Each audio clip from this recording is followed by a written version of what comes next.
Alright, yeah, we're back. Alright, let's start it.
I'm not on right now. That was terrible.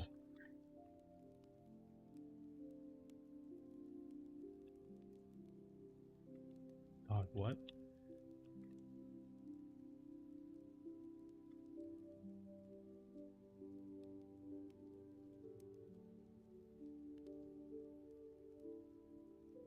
Nah, the O is not working. It wasn't just me.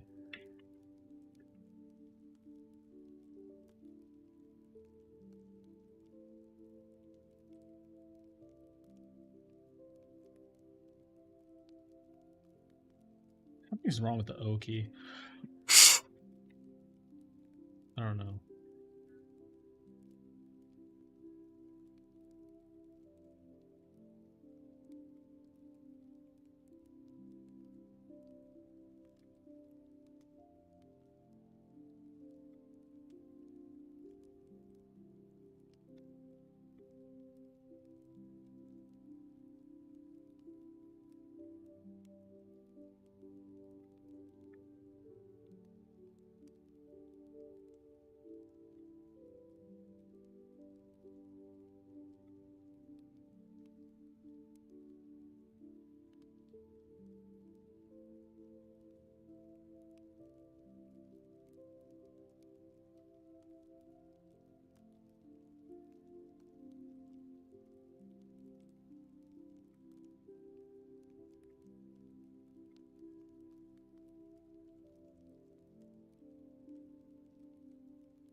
Ay, ay, ay.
Ay, ay, ay, ay, ay.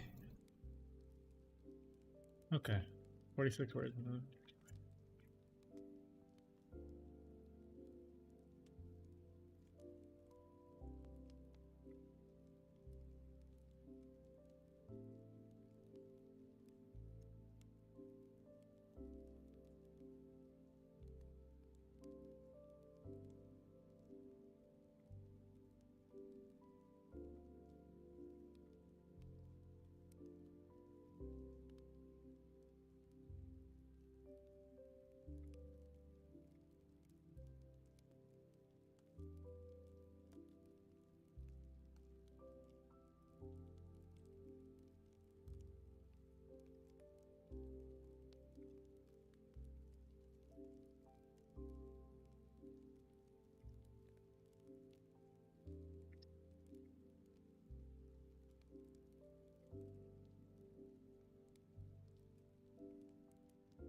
That was so shit.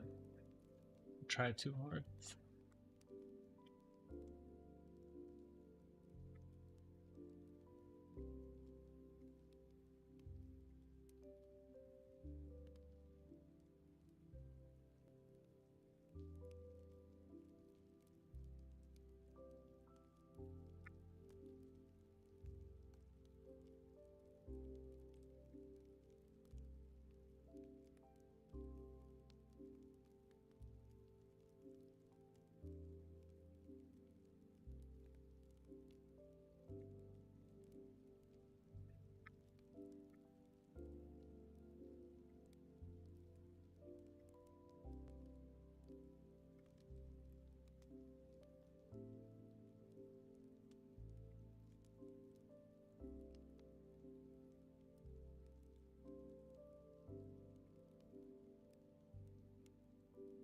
Okay.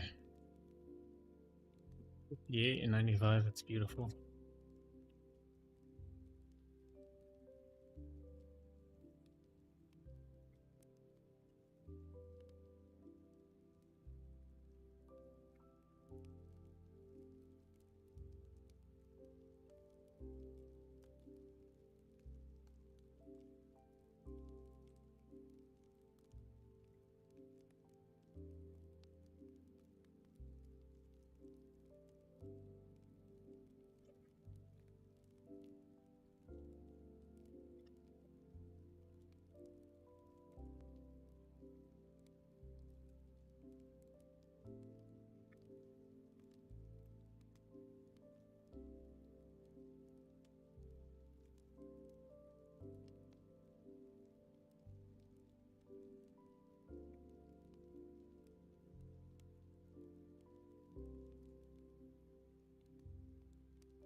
Oh my god. Ugh. I could not type correctly. I was like holding in that sneeze. Halfway. Ugh.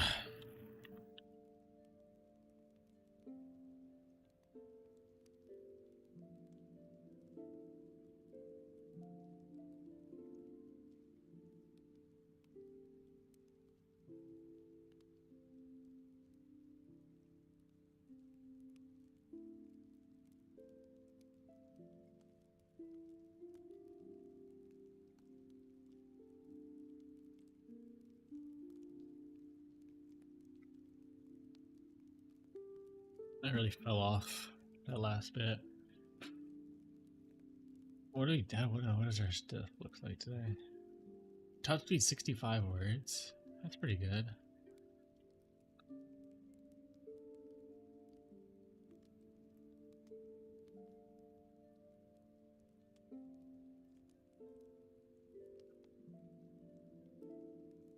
Yeah, getting to that 75 words a minute is like 75, 80 is kind of where I want to be.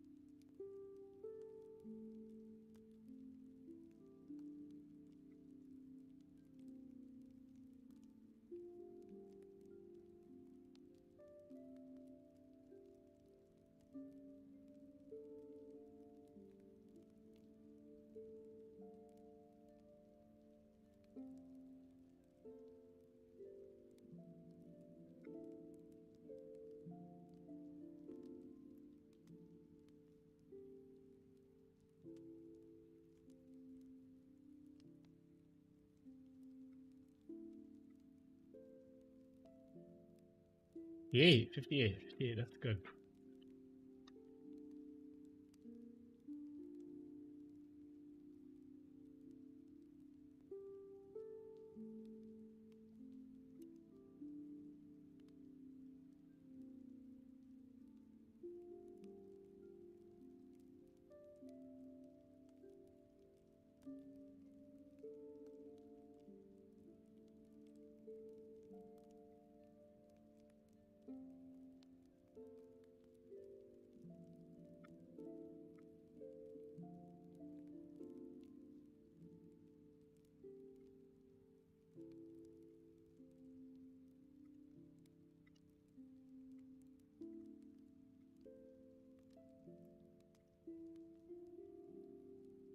Ew.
Come on. Okay, okay. 55, 55.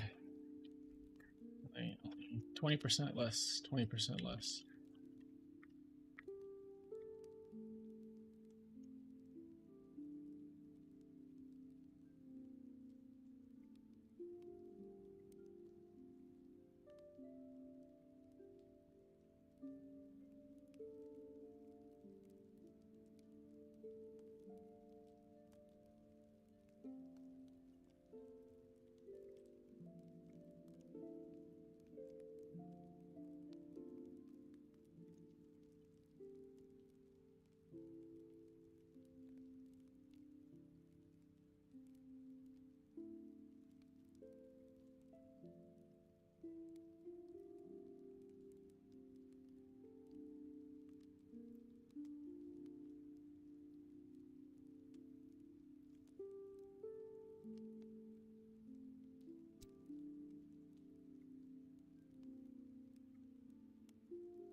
What? Fuck. There's something wrong with my own button sometimes.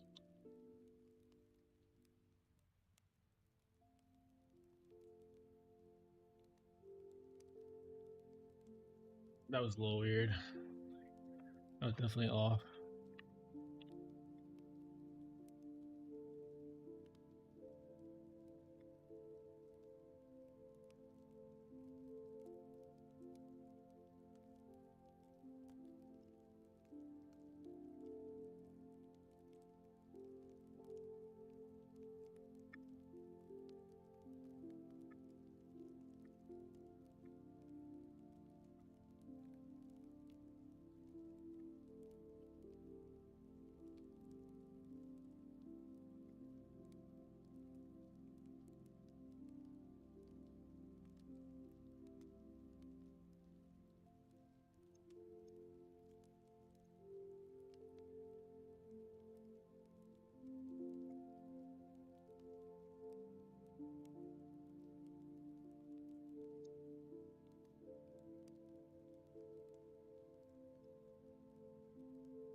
Fall Guy's falling. It's funny.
Let's do it. 47.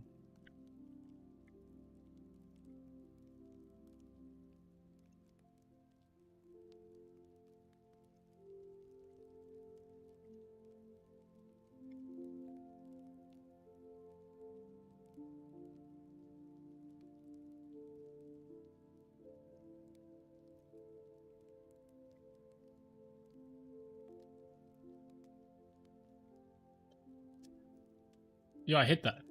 There's something wrong with my O key. I looked at the key as I hit it. There's something wrong with the O key. Yeah, it's not responding like. See, that's responding. This? It just wasn't. What?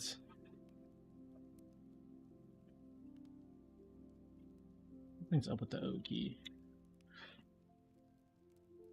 Is there something stuck on it? Maybe I gotta clean my keyboard. I don't know. That's certainly annoying though. To be like clicking the key and it's not really working how you expect it to. Kind of sucks.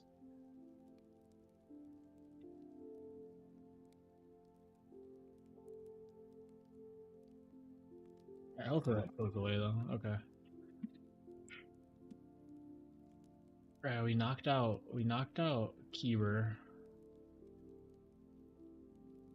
Can I do my Anki? Going straight into Anki. Straight into Anki. C++, because, you know.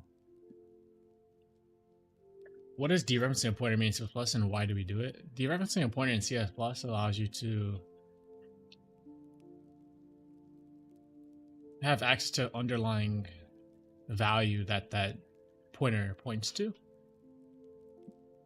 I believe that's the answer. Dereferencing a pointer means accessing the value stored in the memory address the pointer holds. Yep, easy. What is a passed end pointer in C++ arrays? A passed end pointer in C++ array is when the pointer points to one position past the end of the array. And according to the C++ docs, you should not go past that point because you have undefined behavior.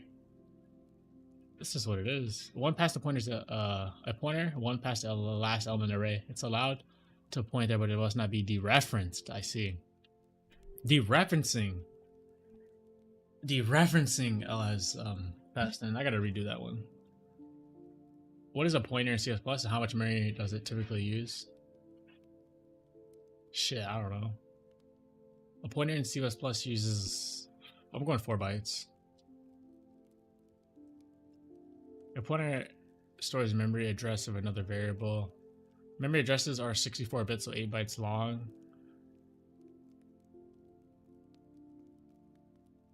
A pointer is 8 bytes in memory. Okay, it's 8. How do you create a pointer in C++? Oh, first you have to know the type of the value that you are going to point to and create that type of pointer. And then you use the little asterisk to define that it's going to be a pointer data type. Then you have it point to the memory address of the variable that you want it to point to. Yep. X05, it's an int pointer, and then the pointer equals the memory address of x. Easy. What is a long data type in C++ and how much memory is use? The long data type in C++ is an integer data type that typically uses 8 bytes on 64-bit systems. Yep, 8 bytes. Long int. Yep. What does const mean when used with a variable in C++? Const is used to define a constant variable, and that means that it cannot be changed. It cannot be it's non-mutable. Cannot be changed after. Yep. What is the pointer supposed to how much memory? 8.88 bits. 8 bits. Char stands for a character. How are char values stored in memory in C++? How are char values stored? How are char values stored?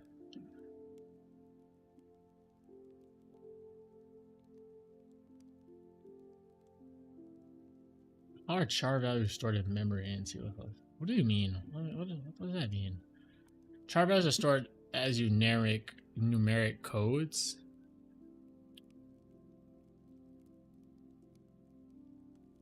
Does that make sense? Is that like, that makes sense as a card?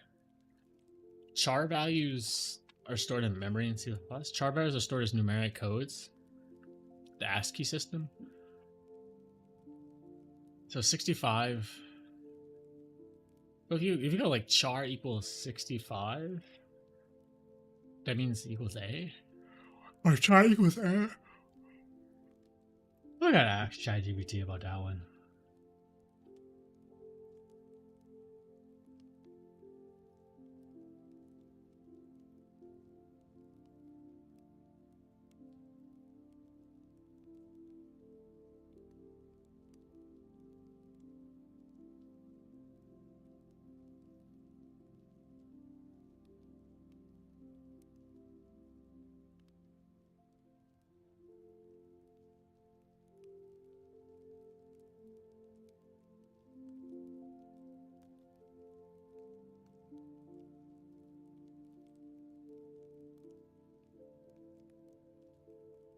Yeah, maybe I'll edit that one.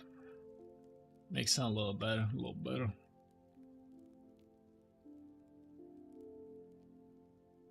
little confused. Sexy, that's lovely. Putting it in the center of the screen would be nice. Order to list. Alignment, you want that's center line. That's good.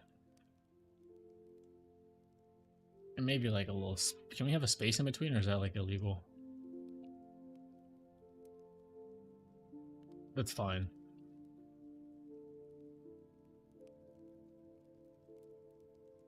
Single characters.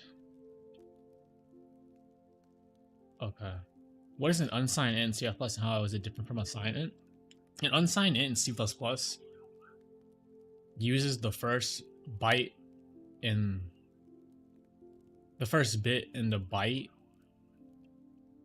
to store information about the number instead of the sign. So it has a greater range of numbers. So it allows you to store higher positive integer numbers compared to having a smaller range, but being able to use negative numbers. An unsigned int is typically 4 bytes, and it can only store non-negative numbers and 0. Yeah, that's yeah.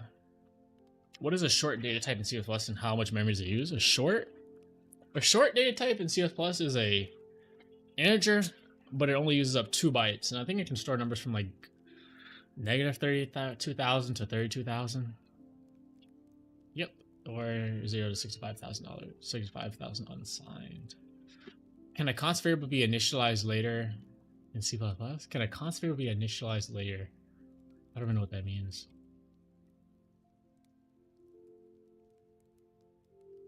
What does that mean? I don't know.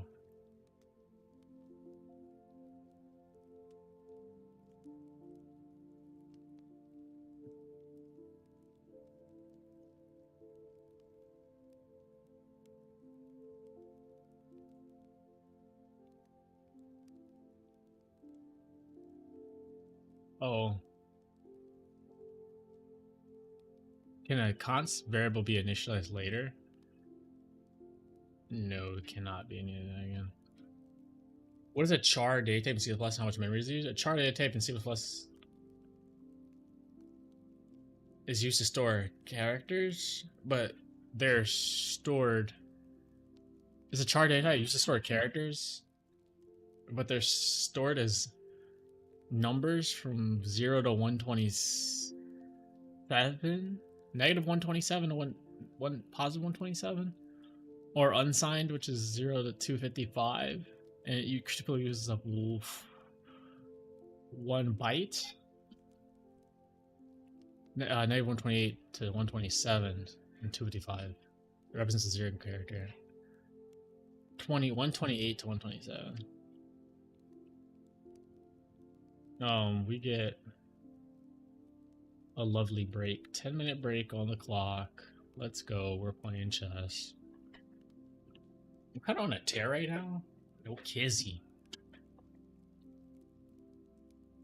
How are we gonna checkmate the Black King? Bing. Bada bing. Bada bing. Bada bing. Bada bing. Yeah, I think that's right. Boop. Boop. Boop. Boop. You're close to checkmate. What do I do? Black to move. What can we do here? Black to move. Rook c3 is a move.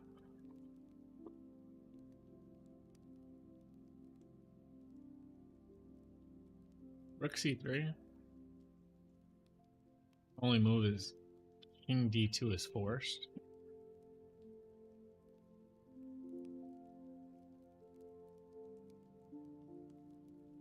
I could go something like king.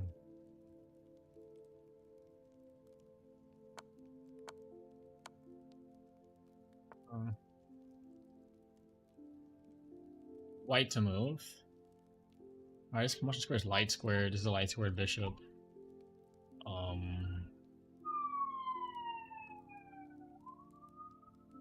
I can't even go there. Probably here. Yeah. And then I could just defend.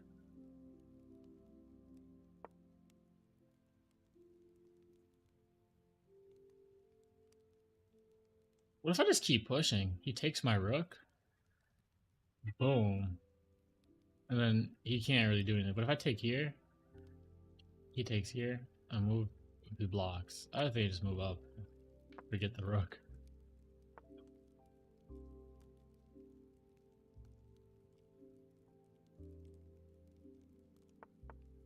What can we do here? Can we overload a defender? What can we do here? Oh, I'm tired. I don't know.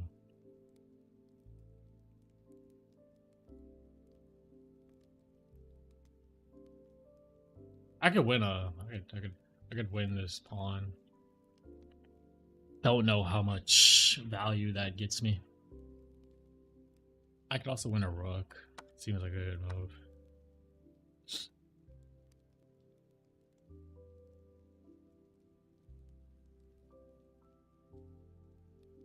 Damn.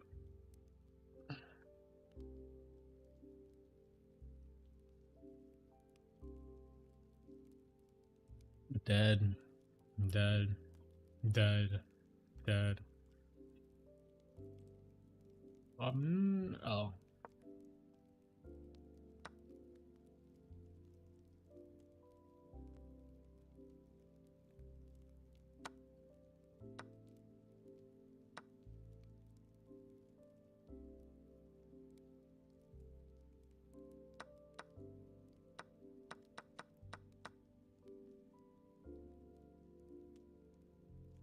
Almost forcing move.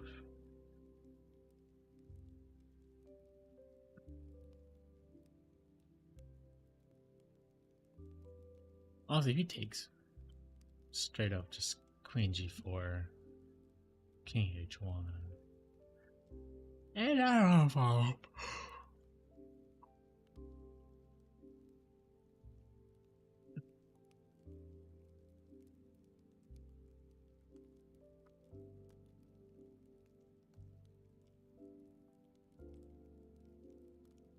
A binary attacking idea.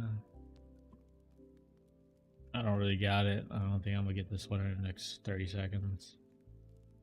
Alright, let's do some vision. Some vision's always good.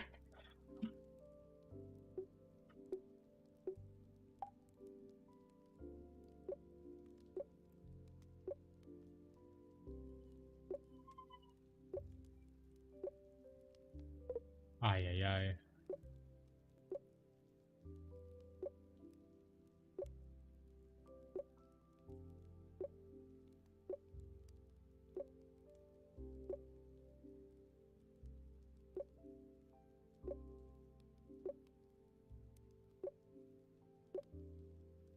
20! Dude, I was so close. Even if I got the other one right, I would have just like tied my score. 21 is like...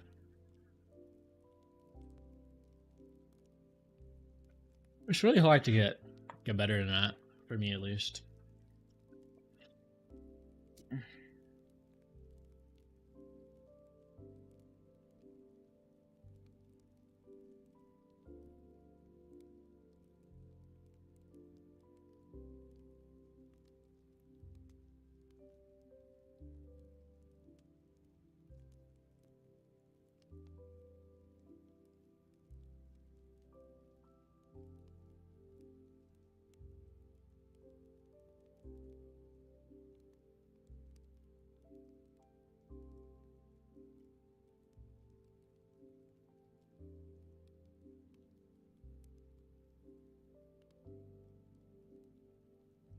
Alright.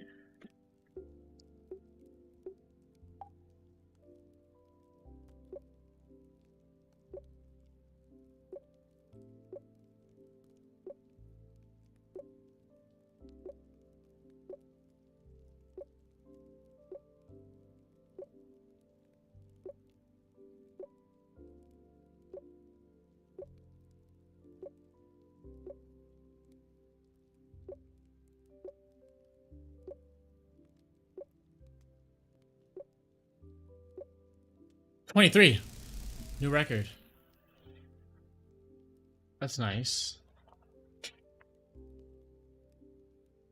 Really nice.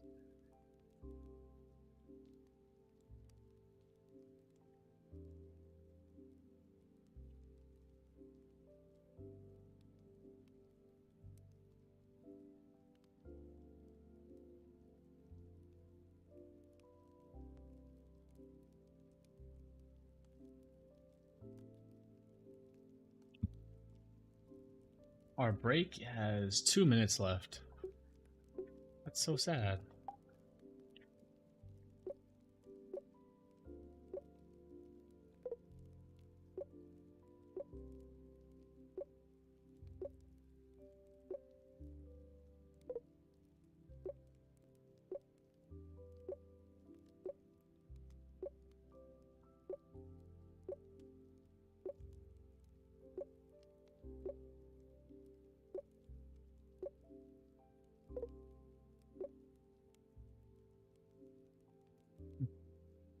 Twenty-one, 22, 21, 22, 23, 24. Yeah, I could have got it again, honestly.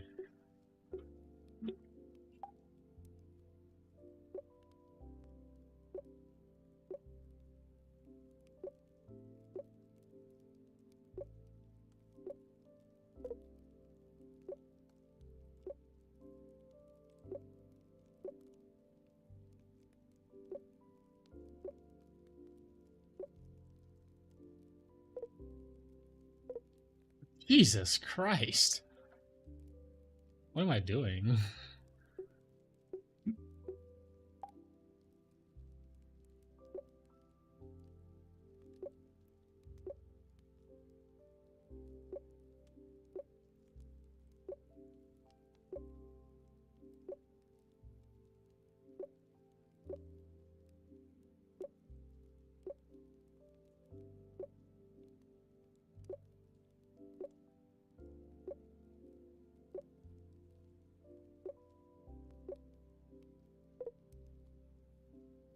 $19. Damn, 44 seconds left. Let's see, can we make it count?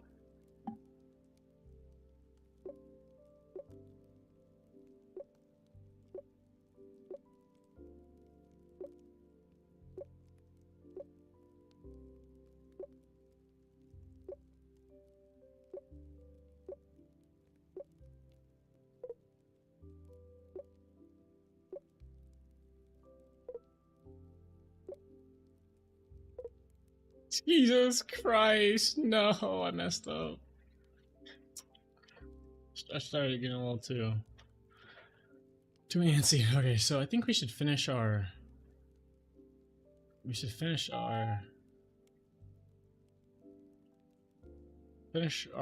Anki.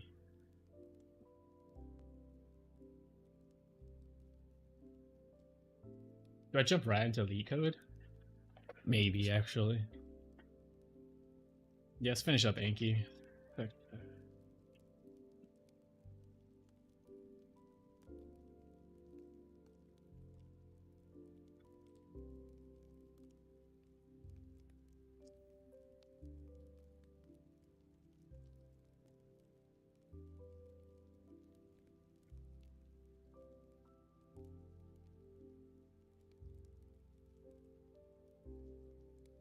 Okay. What is an int data type in C++ and how much memory is typically used? Int data type is standard for integer and typically uses 4 bytes. Yep, negative 2 billion, 2 billion. Yep. Can a constant be initialized later? No, a constant must be initialized at the time of declaration. What is a passed-in pointer in C++? A passed-in pointer refers to a pointer that points one past the last element in an array, and it must not be dereferenced because that would be according to the docs, that'd be undefined behavior. How are char's values stored in C++ in memory in C++? Char our character values are stored in memory in CS Plus as numbers, negative 128 to 127, signed, or 0 to 255 unsigned. And this allows us to do like char arithmetic. So, for example, if 65 represents A, 1 plus 65 would be B. Yeah. What is a member initializer in C++? A member initializer.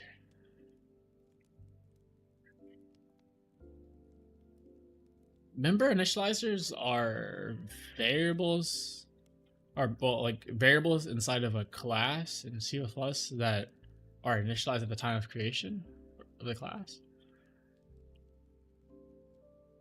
A special syntax constructor used to initialize class members before the constructor body. I kind of don't even get the point of that. What's the point of this?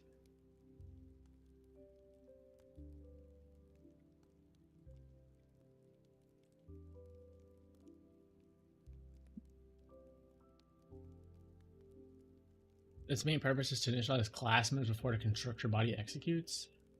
Why is this important?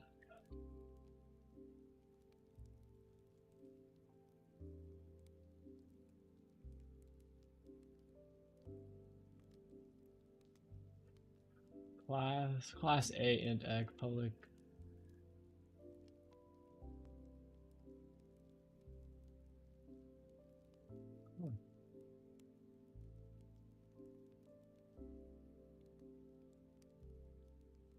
So as an A function, it takes an int val.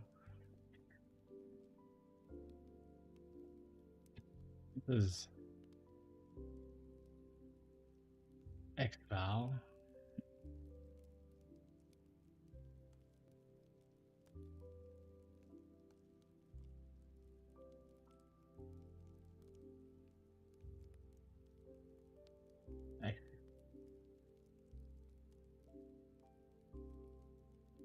Avoids extra work.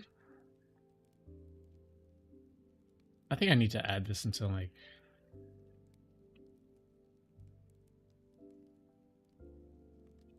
Yeah, I need to fix this.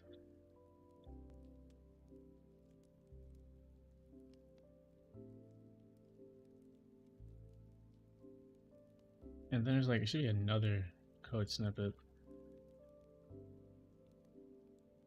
Does that help? Alright, I need to understand. Revine it for const references. Const members and reference members must be initialized in the initializer list because it cannot be assigned later.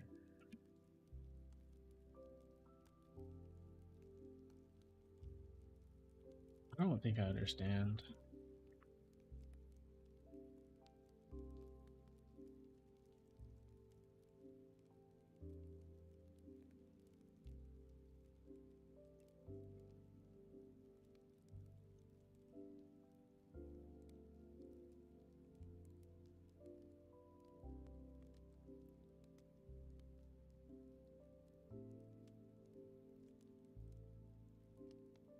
X equals val.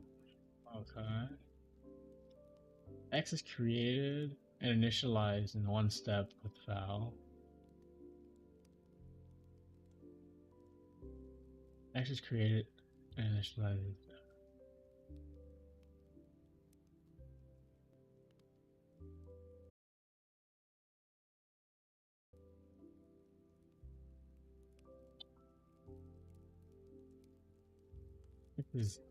X is default initialized first.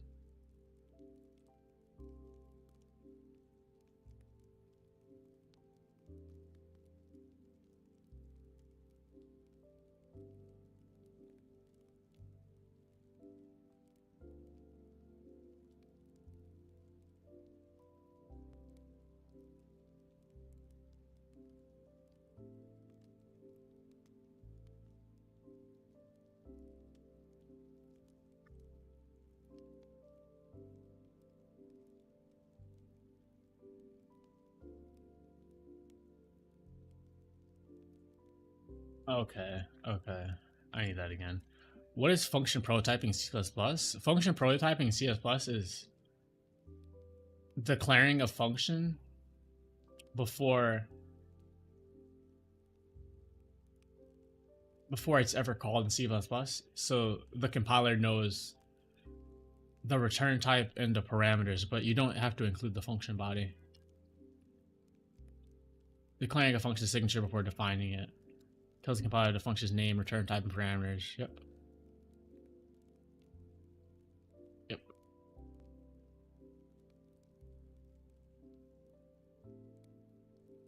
What is the difference between pass by...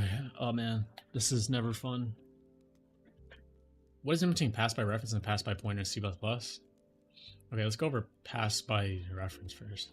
So if a function is passed by reference, that means it takes in a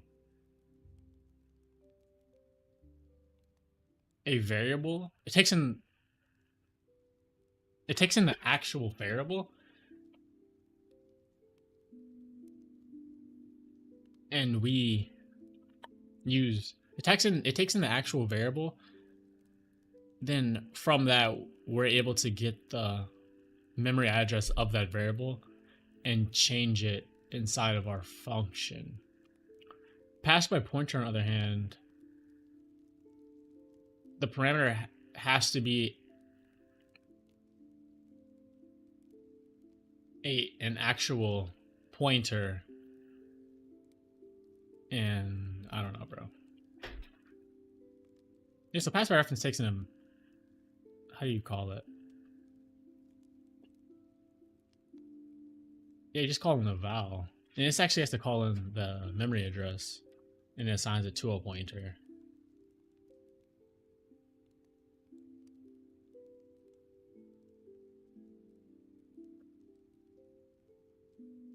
Oh, that is this dereferencing it here? Because you're passing a memory address, so I'm guessing you're dereferencing a pointer.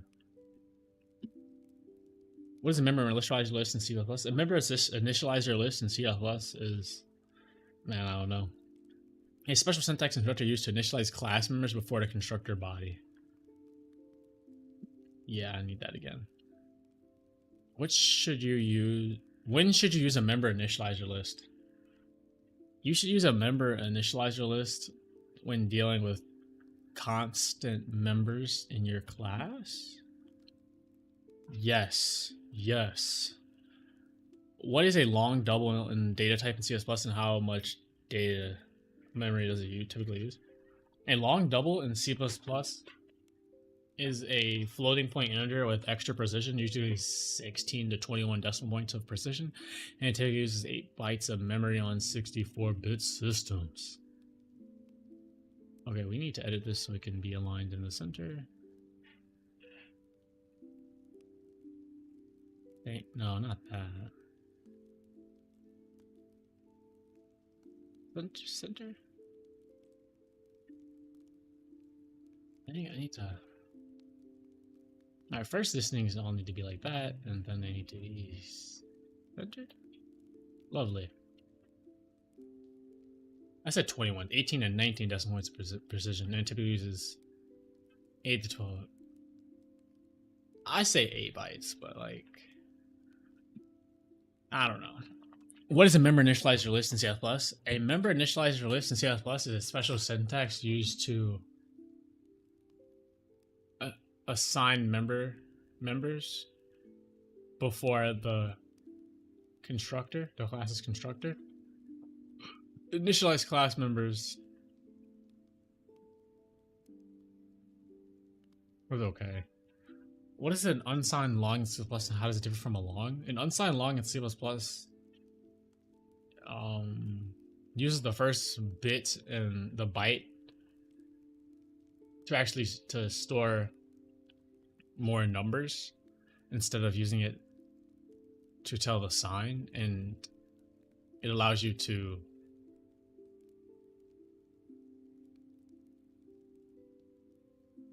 have access to more numbers starting from 0, i.e. there is no negatives. You can't represent a negative with an unsigned integer or long. And it's 8 bits. Yeah, that makes sense. What is pass by pointer in C++ and how does it work? Pass by pointer C++. So if a function is passed by pointer, that means that the parameter takes in a memory address and we must dereference said memory address to see the underlying value. But since we're given a memory address in the parameters, we can actually have it point to null, which we can't do by pass by reference. Okay, I need to really fix this. Why is this all in the corner? Pass by pointer means that the variable, the function parameter points is a pointer to the variable. You pass the address of the pointer of the variable using the ampersand. Inside the function, you use it to modify, access or modify the value. Yeah, because you have to dereference said pointer. Pass by pointer. Yep, so that's a pointer. Wait, why don't you just pass in a pointer directly instead of like?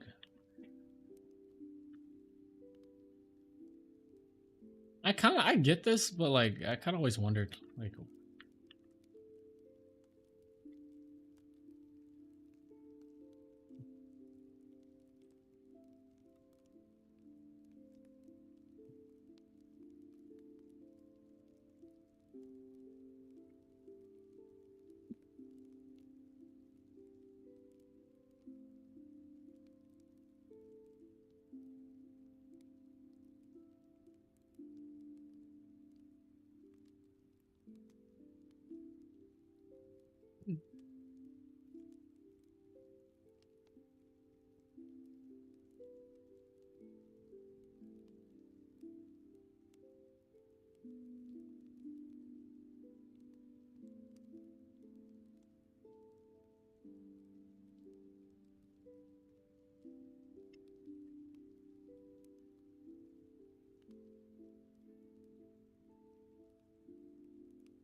Okay.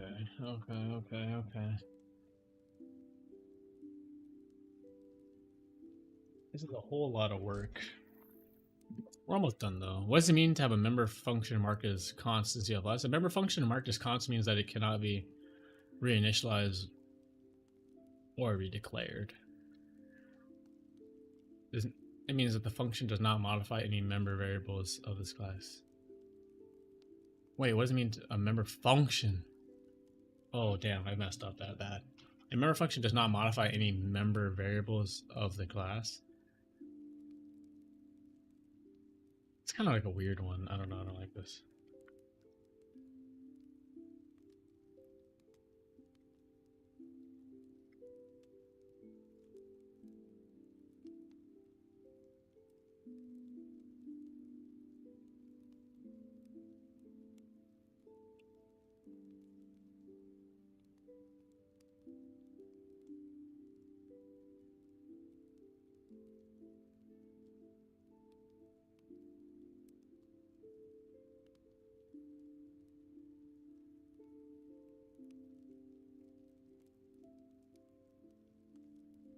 What is a double data type in C++? How much memory is it? A double data type in C++ stands for a double precision pointer and uses,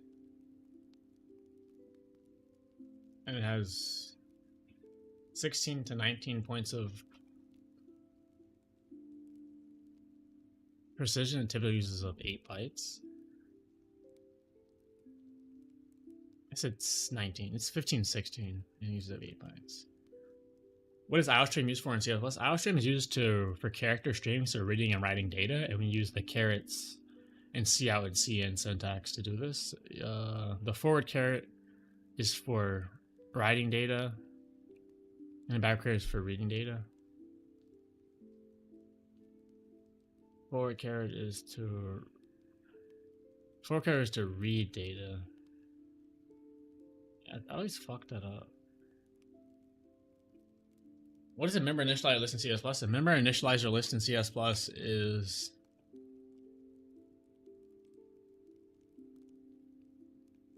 is a list of variables that are initialized prior to the constructor function running. Used to initialize members before the constructor body. Yes.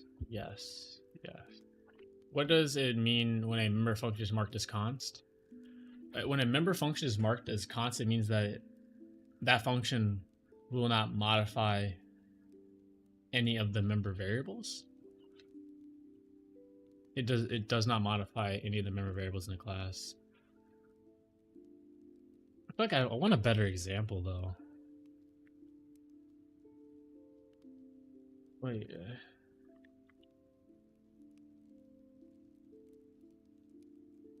Damn, Anki takes a long time, but I think it's good to get this stuff out.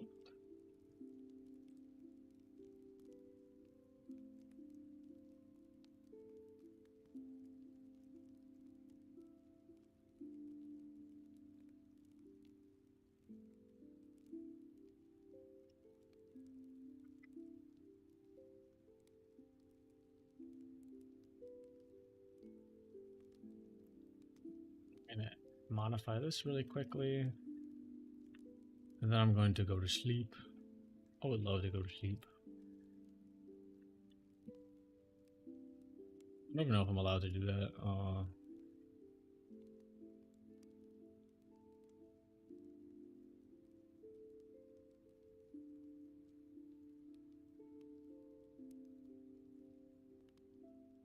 Not to modify any non-immutable member variables of the object. Okay, so we have class point in x and y. Point takes an x and y, and we have a member initializer list to initialize those variables. We have a public function called get, and it's a const function that returns x. But we had void set x.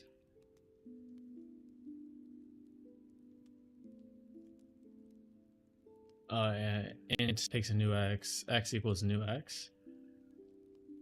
Not allowed in a const function. It seems like a weird example.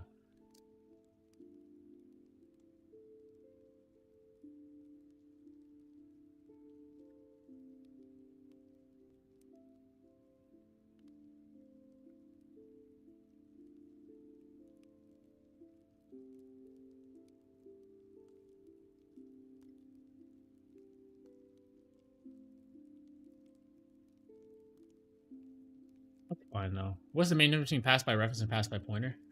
The main difference between pass by reference and pass by pointer in C++ is that pass by pointer requires you to pass in a memory address in the function call. Then we create a pointer from that memory address. And in order to access the underlying variable or value at that pointer, we have to dereference said pointer. But on the other hand, we have pass by reference where you could pass in the actual value itself, but in the function's parameters, we use the ampersand to get that function, that variable's memory address. So pass by reference only can reference the value that is passed in, but pass by pointer, you actually could make it point to anything. Yep, so pass by pointer needs a memory address. You can pass in a regular variable. You can directly use x. Here you have to do dereference. And you can actually point it to a null pointer. Yes. We're almost done, boys.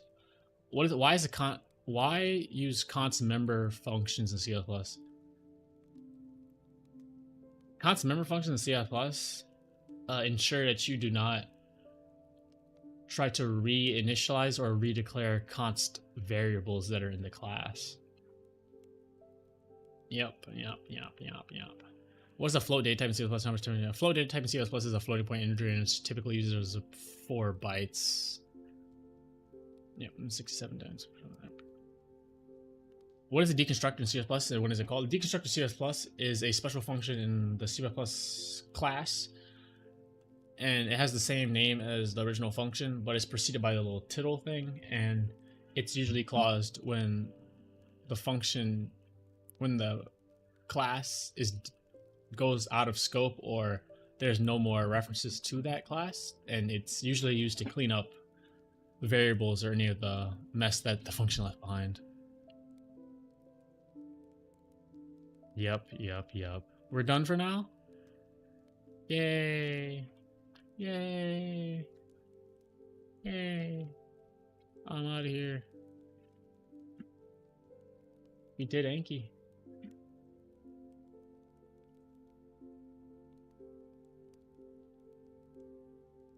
Honestly, I guess now it's like straight LeetCode time. Straight LeetCode. There's a problem I want to do, like... It was some stupid coin problem that's bothering me deeply. I think I texted my boy about this.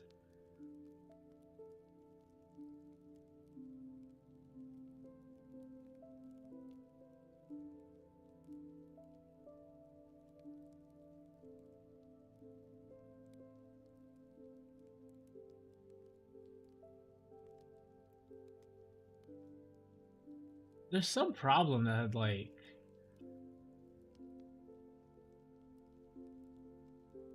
coins in binary tree.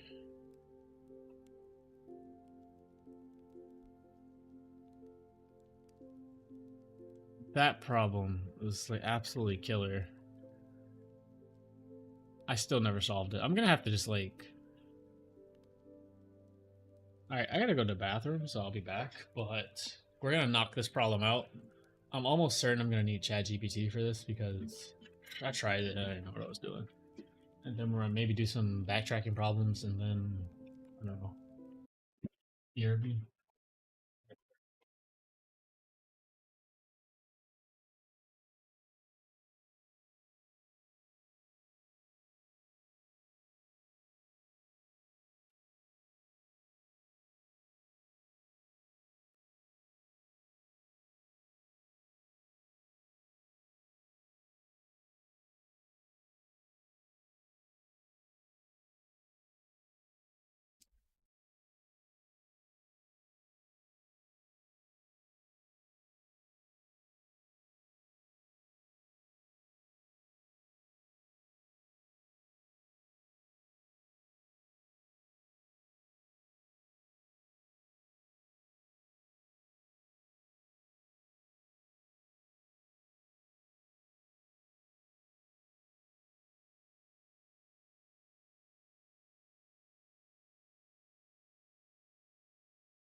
We took the owner and stuff.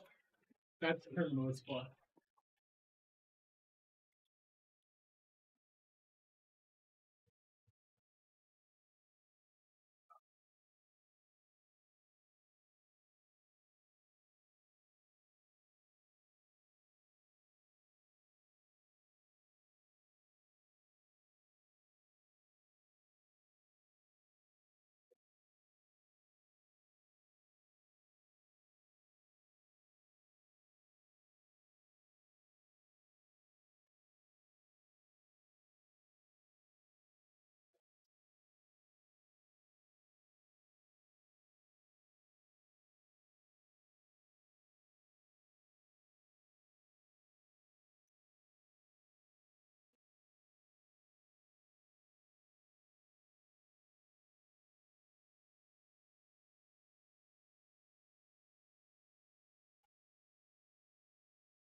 Oh, a really cool solution that I just don't understand.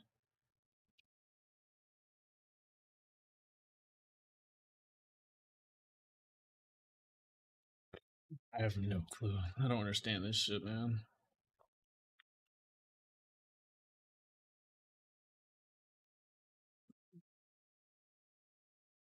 Some guy had like a really good solution. Maybe I should just watch his video.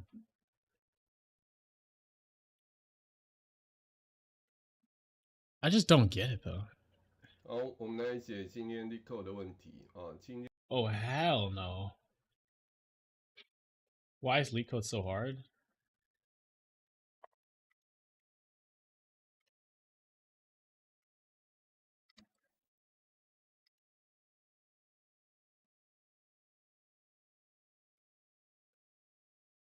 Straight up speaking Chinese.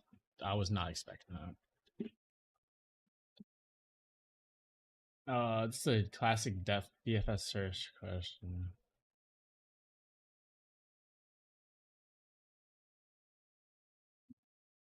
Let's start thinking about where coins move globally. Think locally.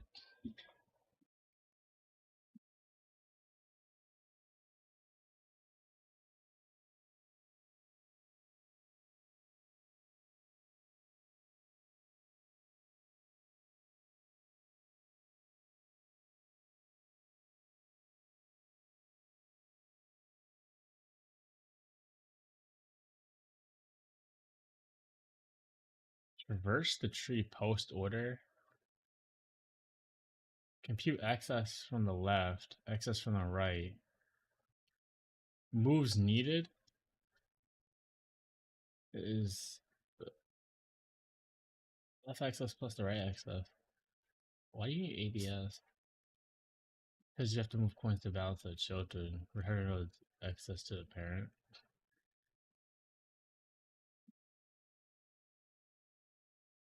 That actually works.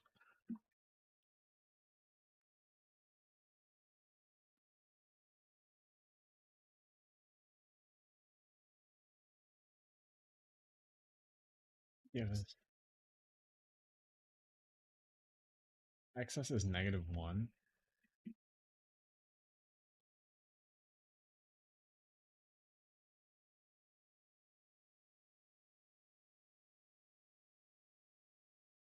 Node excess equals node.val plus left excess plus right excess -1. I don't get, wait, why are we subtracting 1? I don't think I get it.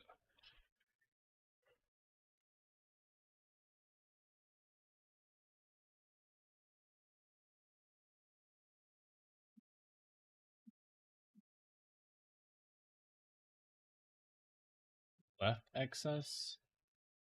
the right axis. Y minus 1.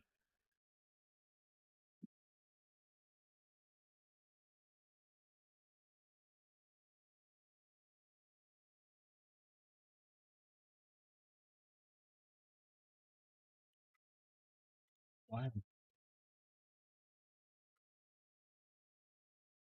Yeah, I don't know if I get that part.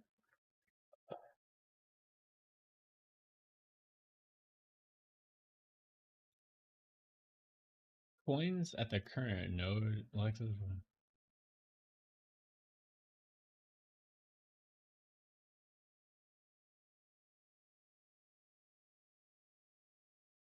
Net coins surplus deficient from children, because the current node itself needs exactly 1 coin. And what are these excess variables? Go left is DFS node dot left, so it's gonna go left. There's no excess coins. There's no excess coins. It's gonna be 0. So it's just gonna return 0 plus 0 minus 1 negative 1.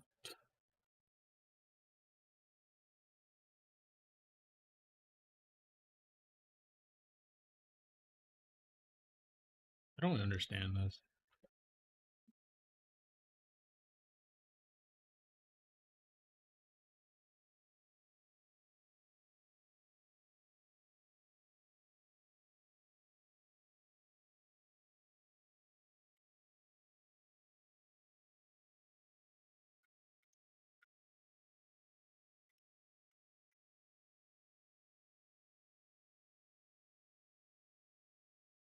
Mm.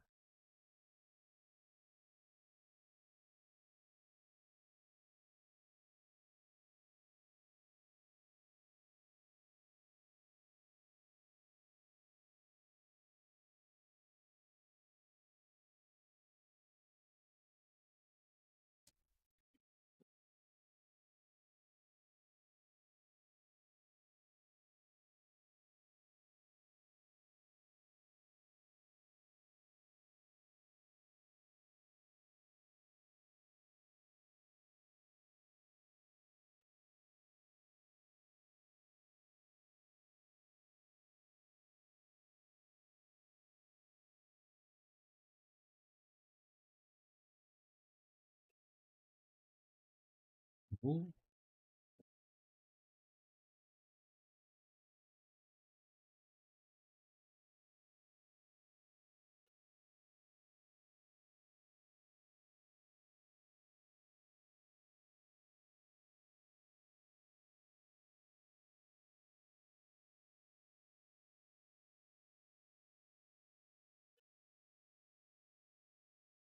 I thought it was the coins in the subtree minus the number of nodes in the subtree.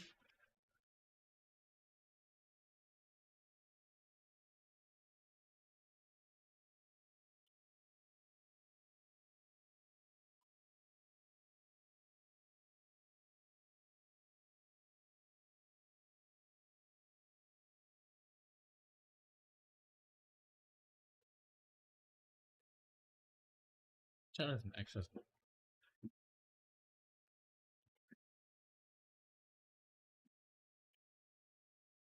So it's literally like moves equals 0. DFS node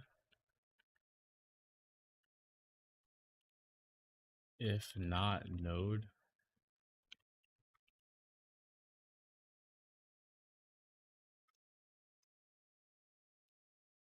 brother. Okay, if not node return. And then let's say we go down and we're at the 0. You'll see that there's the left is 0, the right is 0. And this coin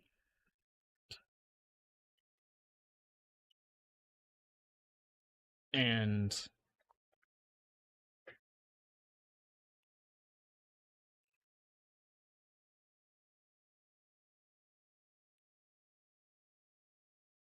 You want to know the excess?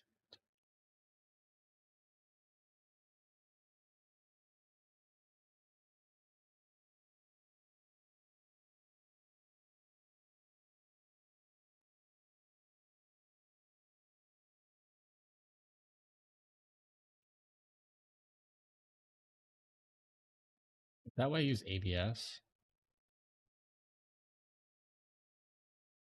Oh, because it could be negative.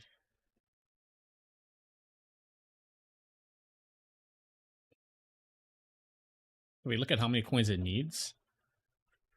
So we say left equals DFS node dot left.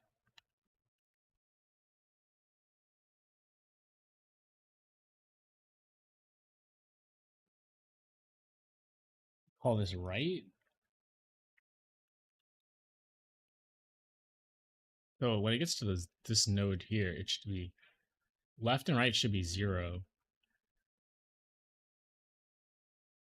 So you return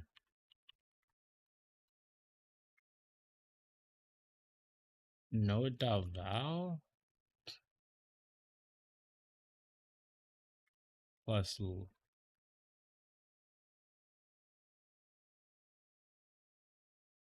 left plus right. So I know it's ABS, but I just want to experiment. So we'll get 0.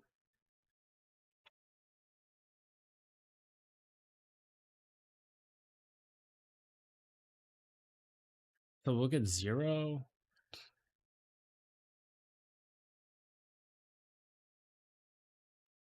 Left.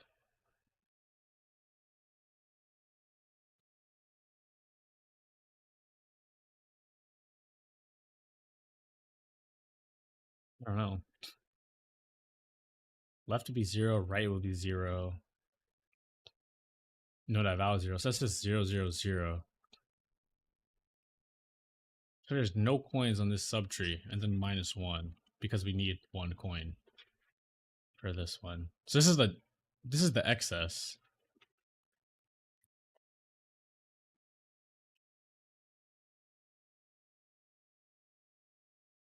So return up -1.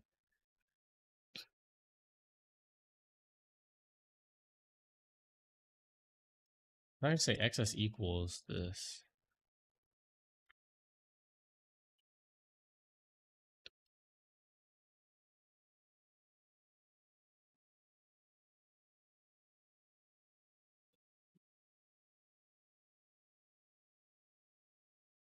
Then just return the absolute value of excess. So this is return -1. This is just return 1.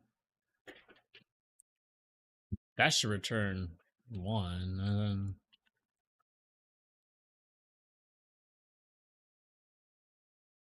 moves plus equal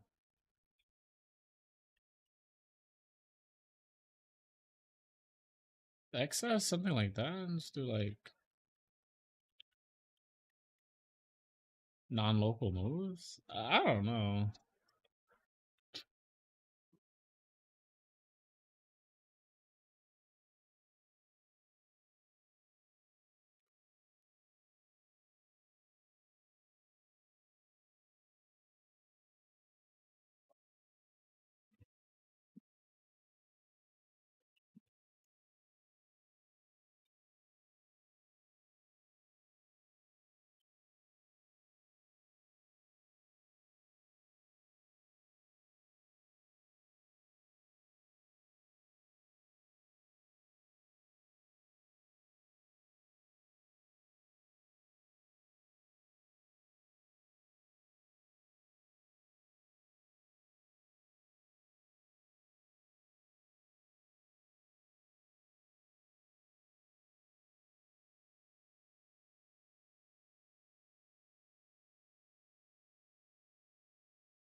Also, is at the door.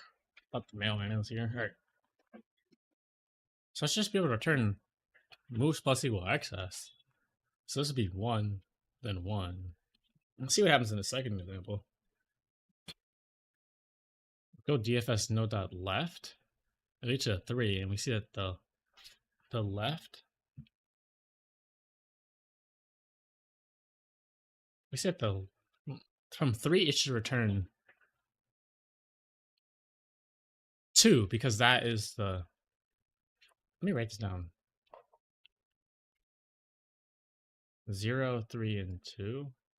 No, yeah.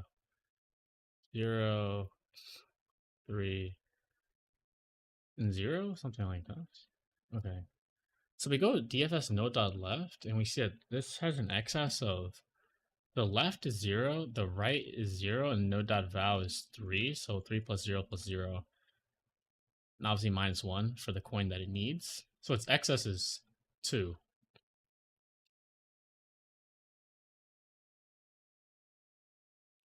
Does that mean we pass up 2? Does that mean moves is 2?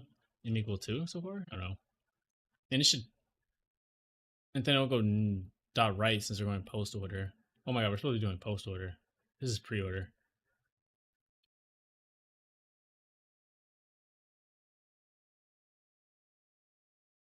Right? Because we want to go left and then pass up. Left.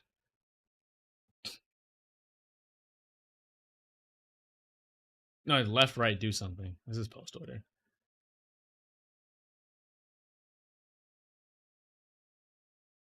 So this should return up 2. And then it goes dot right. And you'll see that this is 0 plus 0 plus 0 0 minus 1 is negative 1. We're returning the absolute value, so it'll just be 1. And then moves is 3. From my understanding, this actually like works. That's actually pretty cool. So DFS root and then return moves, something like wrong answer. I got 6. It's not at all what I expected. Okay, that doesn't work.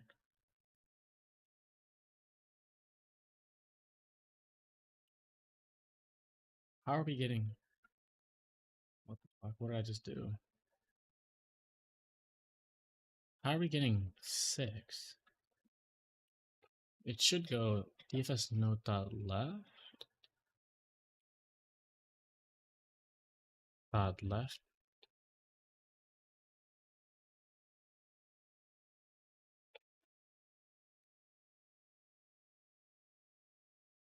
Dot left, and the excess should be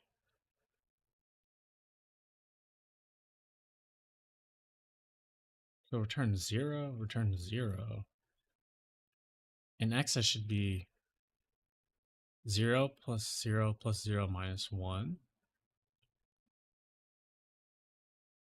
which is negative 1. So moves equals absolute of excess, so that should be 1. On the right, that's a little interesting. Right.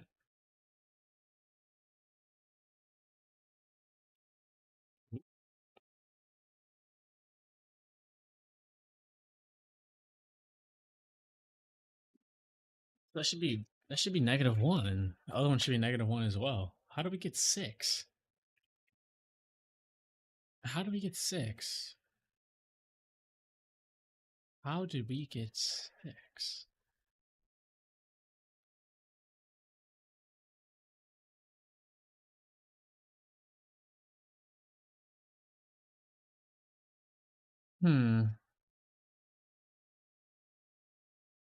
Okay, so left. That should be 1. This should be 1. After that comes down here.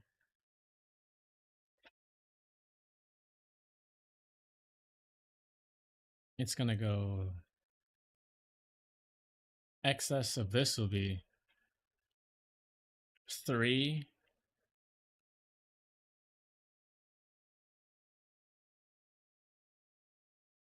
No. Just return excess. This should be -1.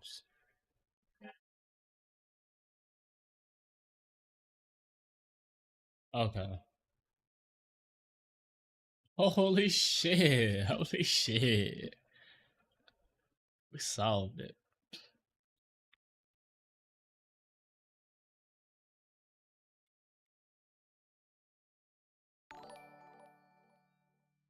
Oh, somebody just subscribed.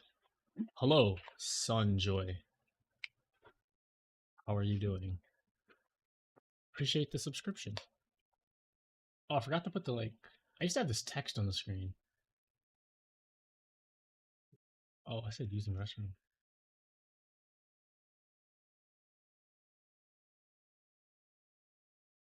There we go. Always like adding this. Okay, that actually makes a lot of sense.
They're saying that this is wrong and it could be more right.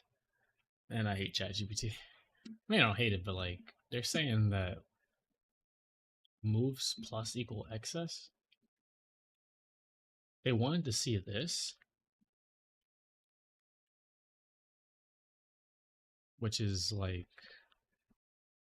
don't know, it just seems weird. Like the way I did it works. So excess equals no dot val. Yeah, I got that. This is literally the same line I had. But how they do moves different. ABS of left plus ABS of right. I don't understand the difference really. I don't understand the difference. Because this works. Hmm.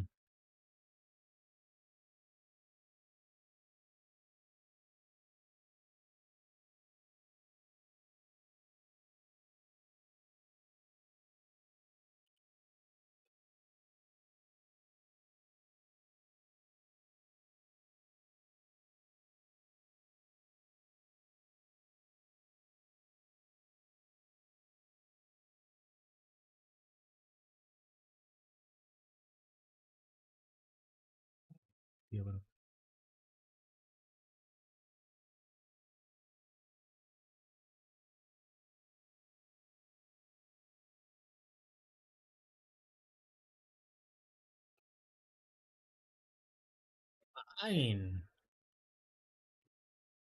it literally passes.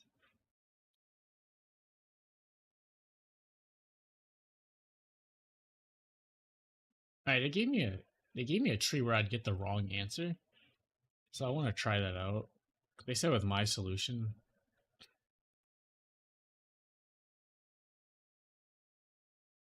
So we go left, and this will return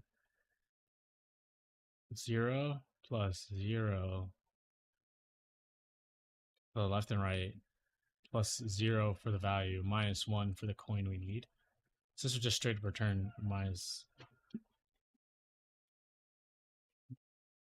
And I just returned the excess. So that would be -1. I go here. I go DFS left. And then we go right.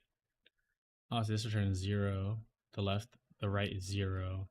The value is 3 minus 1 would just be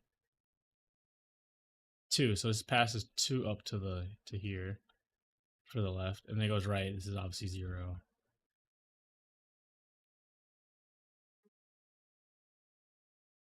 And what am I doing? I'm doing moves plus the absolute value of excess.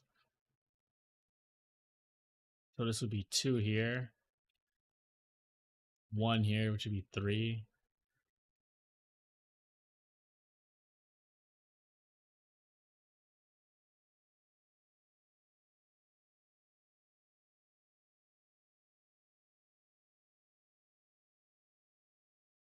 And -1, 2.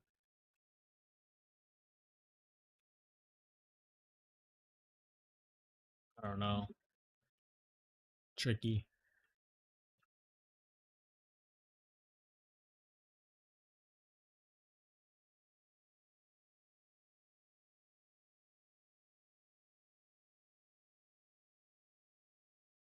Hmm.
Counts the total excess at the current node as if all those coins move directly at this step.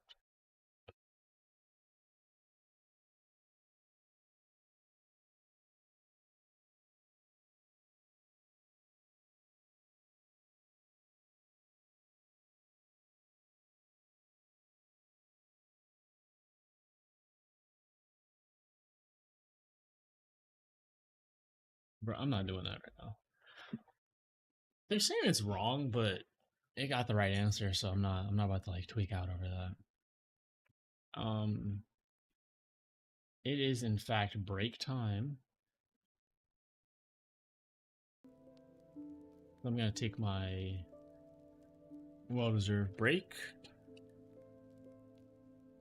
I kind of want to play a 10-minute game. Let's see. Can we play well?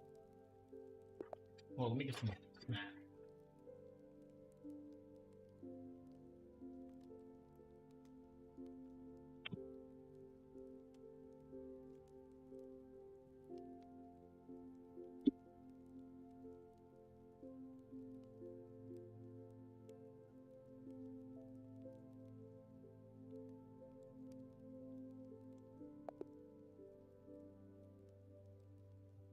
I'm not about to be down 30 seconds.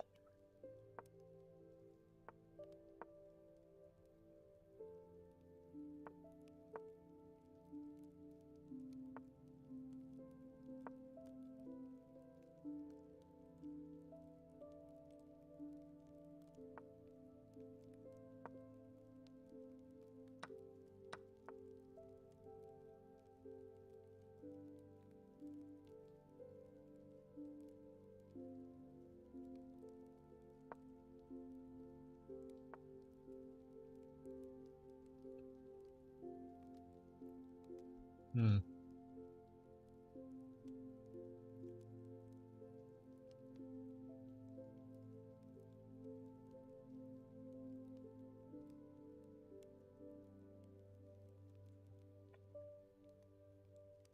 This situation I'm not usually in.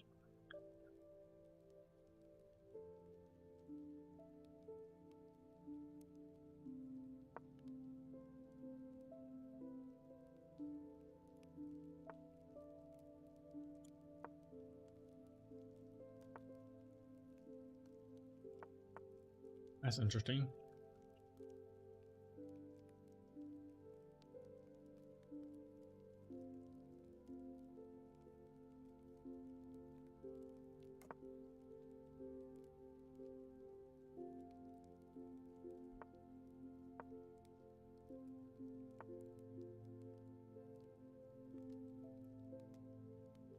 Wouldn't this mess up his his pawns though? And if he takes me, then I don't know. I'll trade.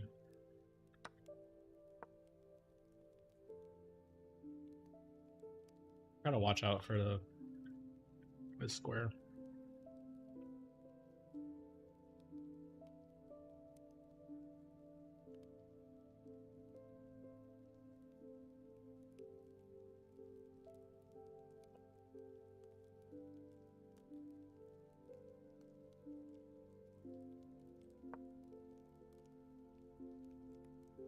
I don't think he's gonna fall for that.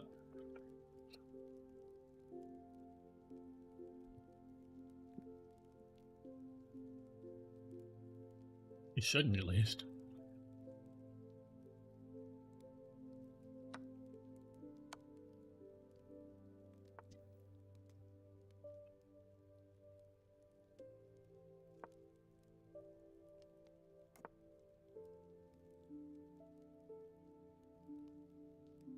Hmm.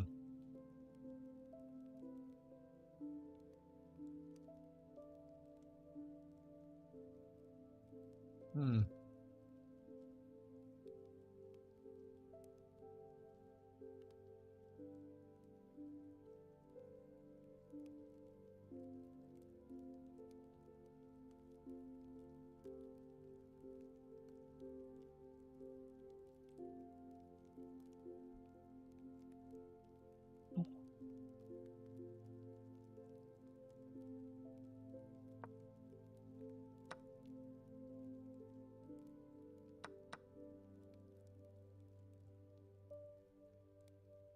Is there something I don't see? What? Why would he do that? Yeah. What? That was like some of the strangest gameplay I think I've ever seen.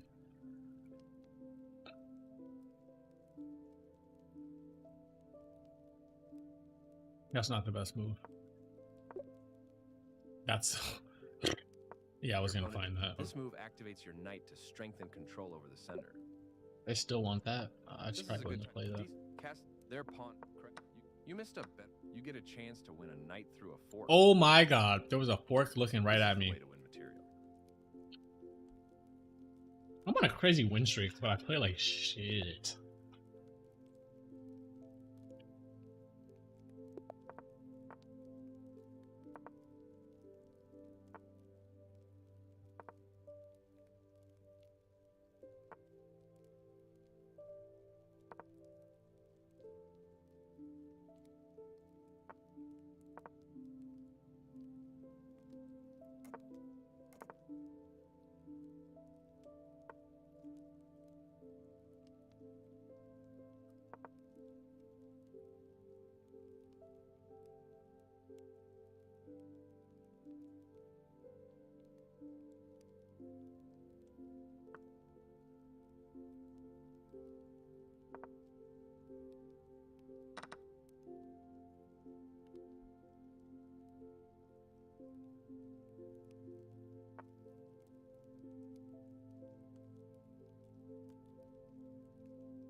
Um,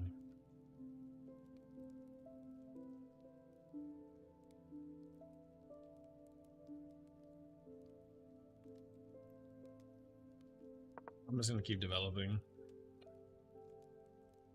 That just makes the most logical sense.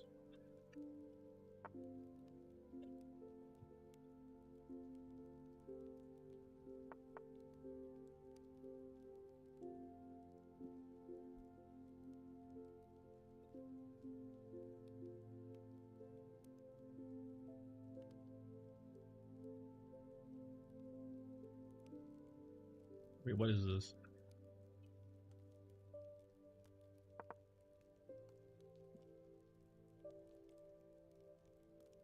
I'm not entirely sure why he did that.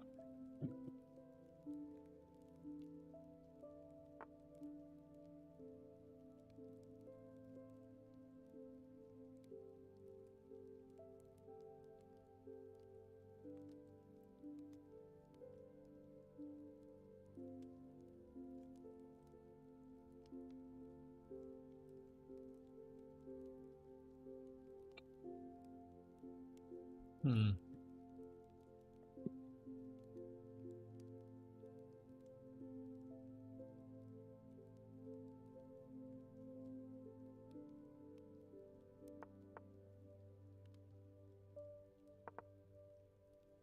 I want to get my bishop like lined up. We're only gonna shoot in 2 hours. Not too shabby.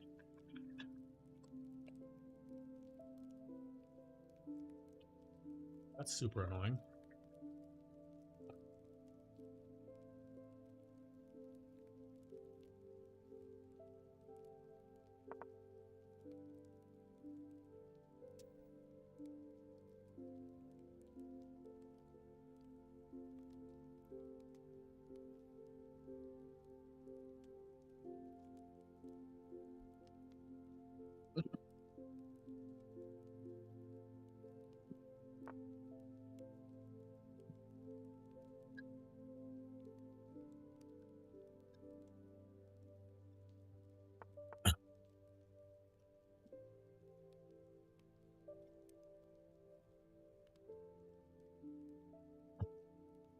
This guy is so strange.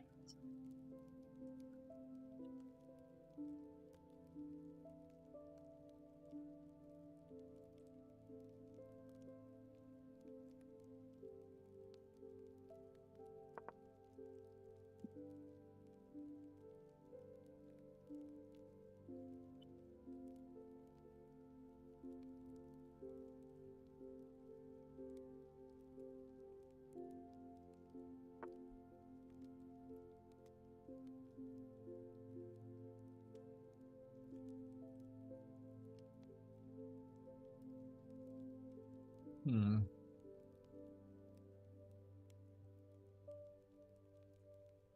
This cannot be like good gameplay, right?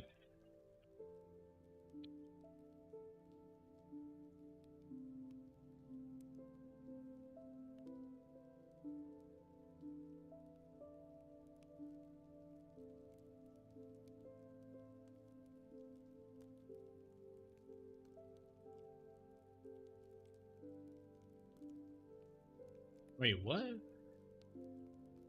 I think this is like about to be a track piece.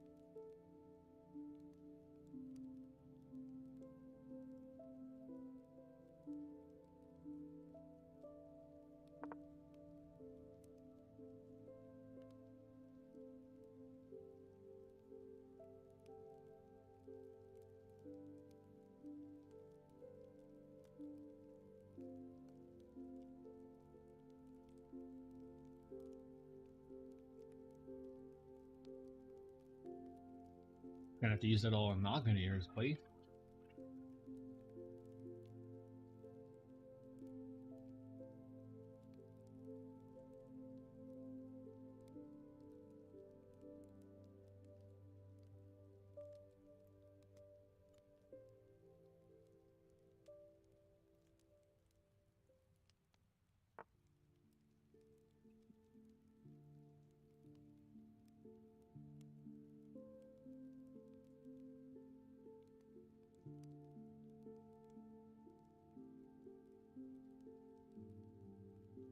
Wait, what?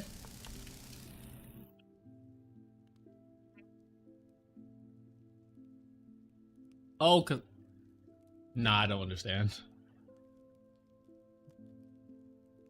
What in Tarnation? Ah, yeah, show me. What the fuck? What is that? That is like the most brain dead thing I think I've ever seen. What? There's no way.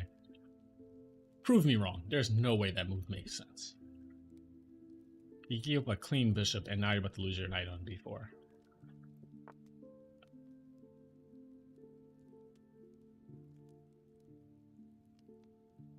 You can take this pawn. I take back.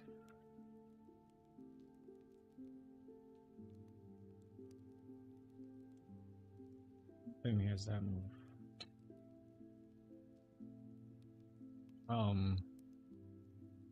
Queen can go here.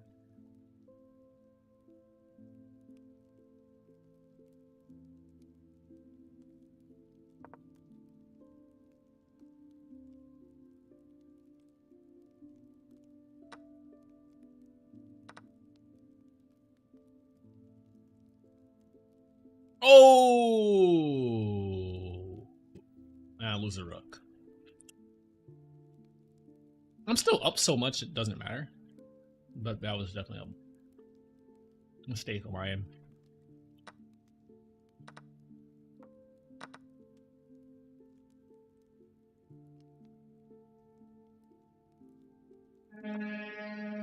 Still up a clean 3.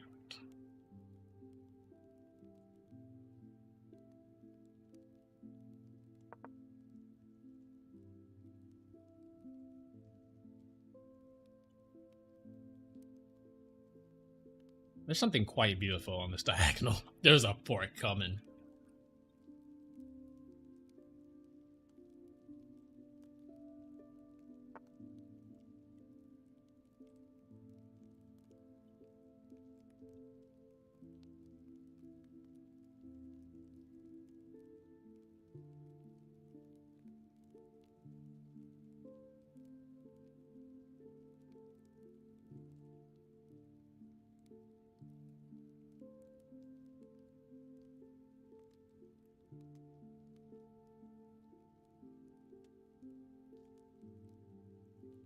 Hmm.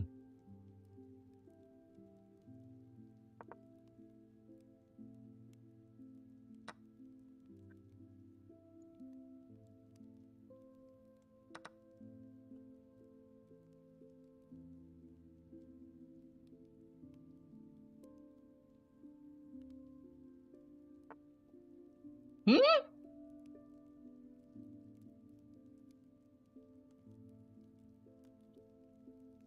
Okay, that is just a free pawn. Am I tripping? That is absolutely a free pawn. And there's no like backwards mate either. Like clean free pawn.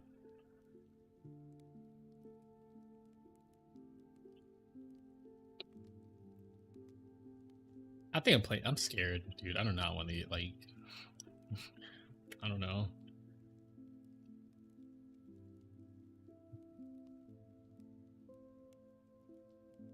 I could have played better and not lost that rook earlier, but it's okay.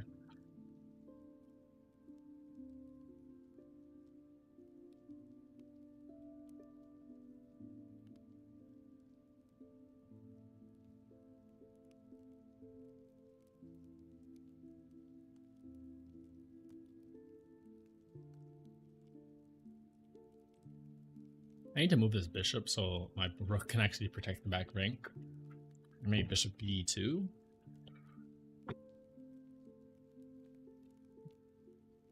He might just resign.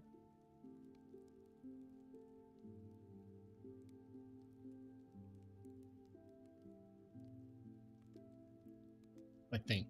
So here, a block. And what do we do next?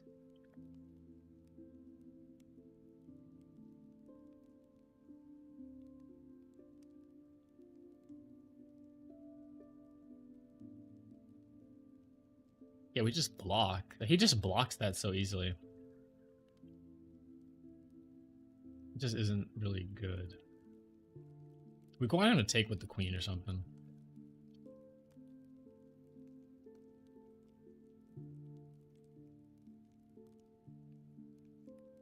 Can we bait him into that doing that? Can we?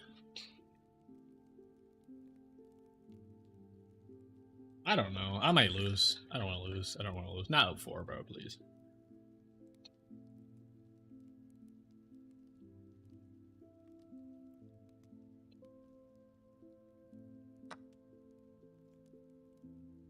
Exactly what I want.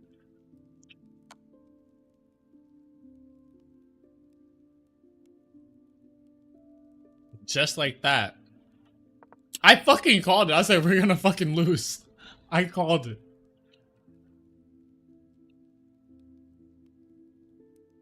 Survey says I'm not that guy.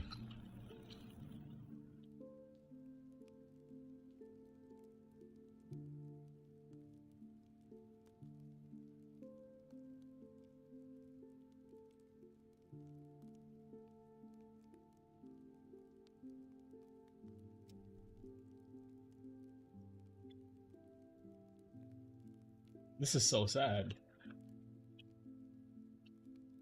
This is how everything ends. Maybe. Probably we're down on time too.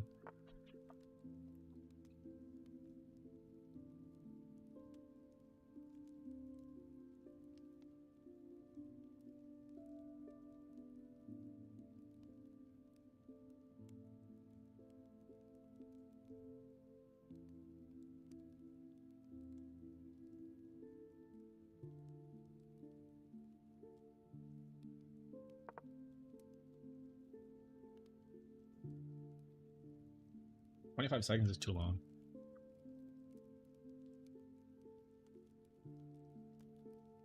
I will sub for 10 push-ups just to see the push-ups. Alright, sure. You got a sub first, though.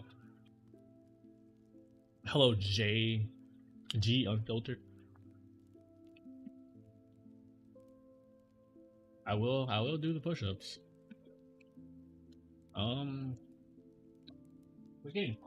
We're getting cooked right now. I gave up a rook.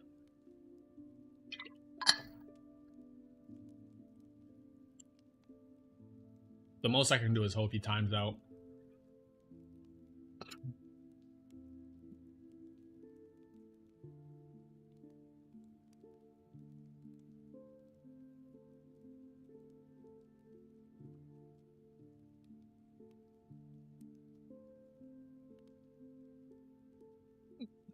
We have to play fast. We have to, like... We could still win this, boys. He made time out. He made time out. We're still at time disadvantage, but...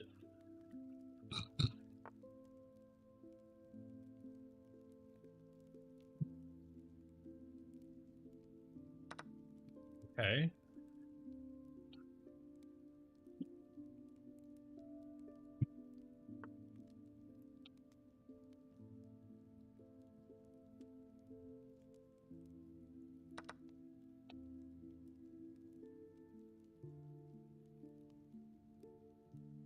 I don't think it's over yet.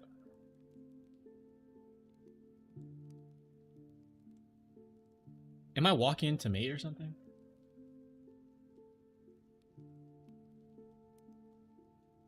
I don't care. You take my bishop?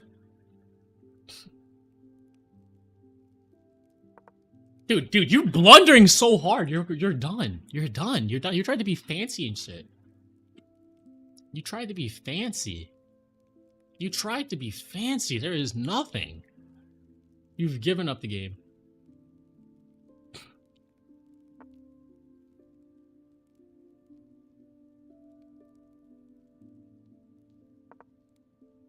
Guys, be on the offensive. Be on the offensive. Be on the offensive.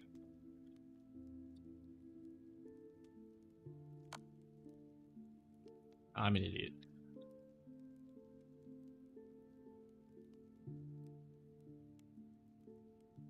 Yo, I'm actually a monkey, bro. What the fuck?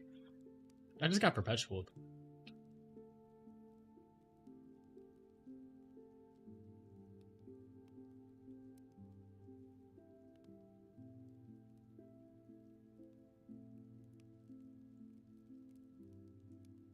Right, just think. Yeah, he wants to come in here with his mate, obviously.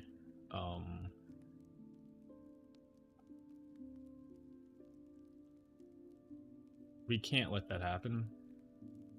So what are we gonna do?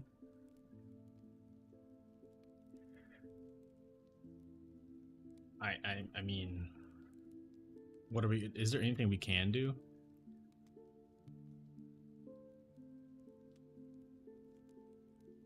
I don't.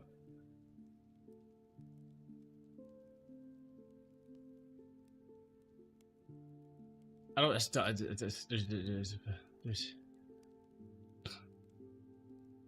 that's just straight up made. There's nothing we can do.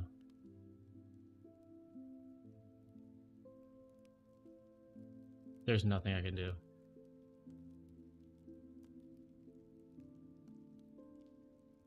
There's nothing I can do.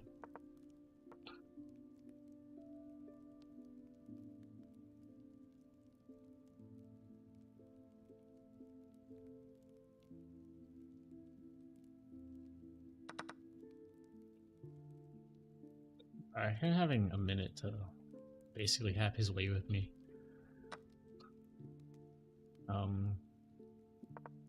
It is now an impossibility.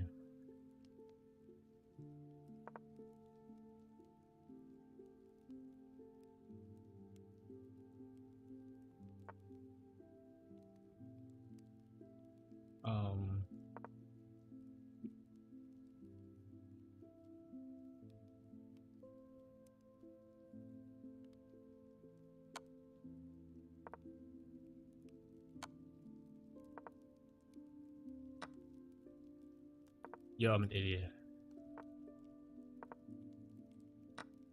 But it took 1 minute too long.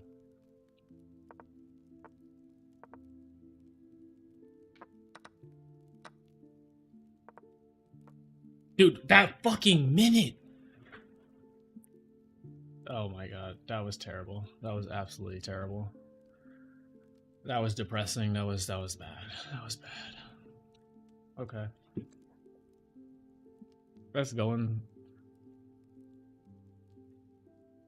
That was some poopy gameplay. Sorry, boys.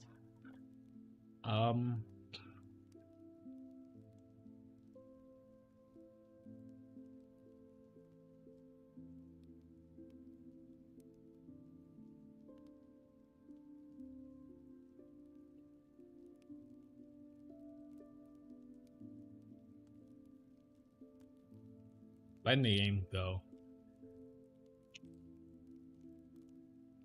Alright, well. Where's backtracking?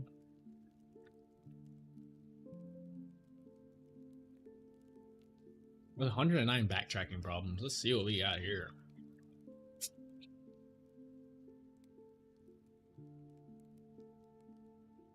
Status is not solved. Find all paths. By giving a direct acyclic graph a DAG of end nodes labeled 0 to n, 0 to n minus 1. Find all possible paths from 0 to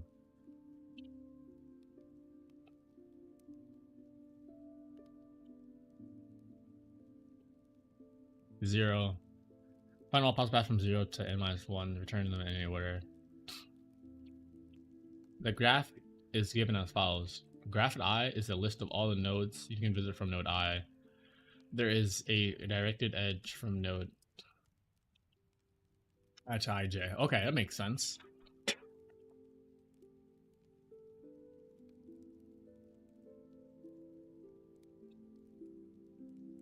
So node 0 connects to 4 through 1. 3. Node 1 connects to 3, 2, 4. 3, 2, Oh, yeah, and 4.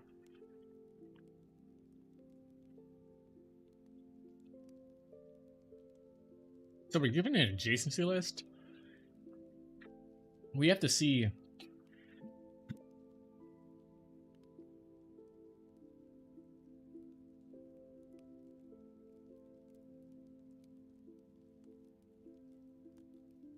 so we can go 0, 1, 3 or 0, 2, 1.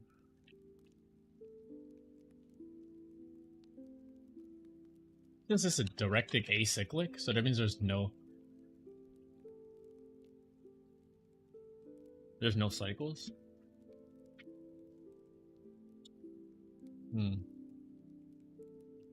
So 4 has no neighbors. But yeah, node 4 has no neighbors. I'm thinking we traverse the graph.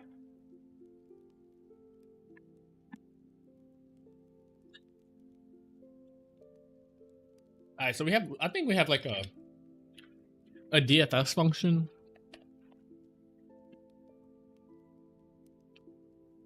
And we're given the graph as the input. I'm gonna start off at node 0. Traverse each of its children, and if we ever reach the end,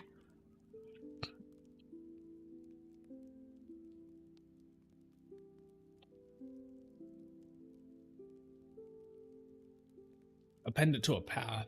Okay. Are we given n? I guess n minus 1 in this case would be 0.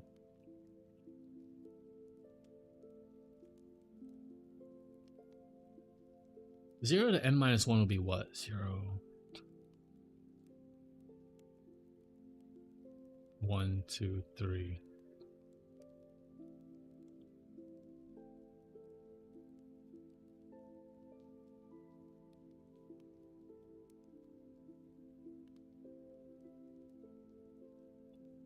I think we need to know what our goal is. Our goal is to get to the n minus 1 node. So what is that if we're given a graph? The length of this graph is 4.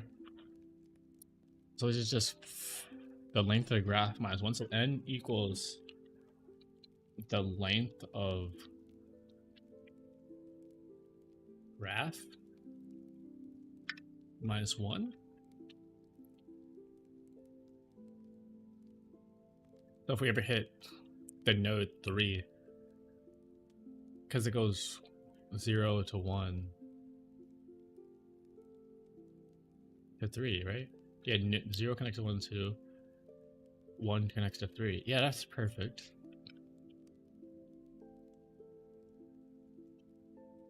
Next, or how do we want to do this? I'm thinking we have a depth first search function that's going to start off at 0.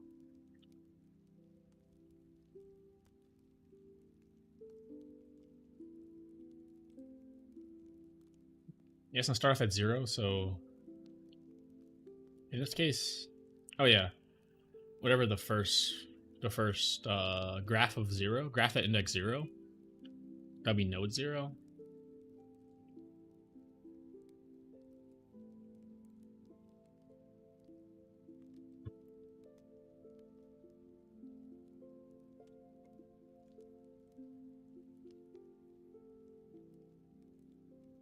Yeah, thinking like, so yeah, depth first search.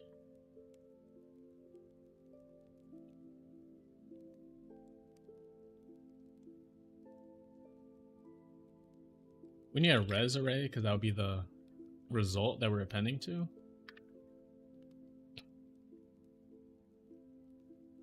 DFS. All right, and what do we want to put inside of the DFS function? That's so big. All right, I'm thinking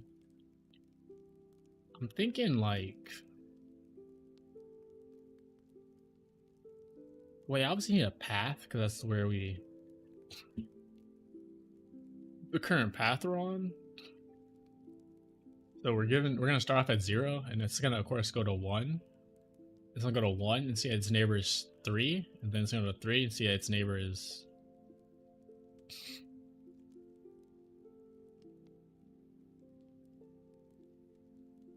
its neighbor's 4, so it's gonna go to 4. So 0, 3, 4. Oh, 0, 1, 3, 4. So how would we figure that out? We need a path, that's what we're gonna append.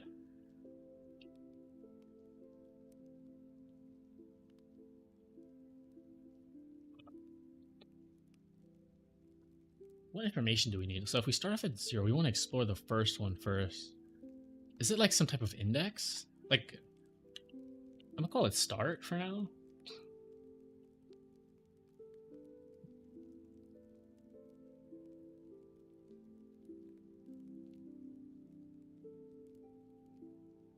So it's gonna start off with an empty path.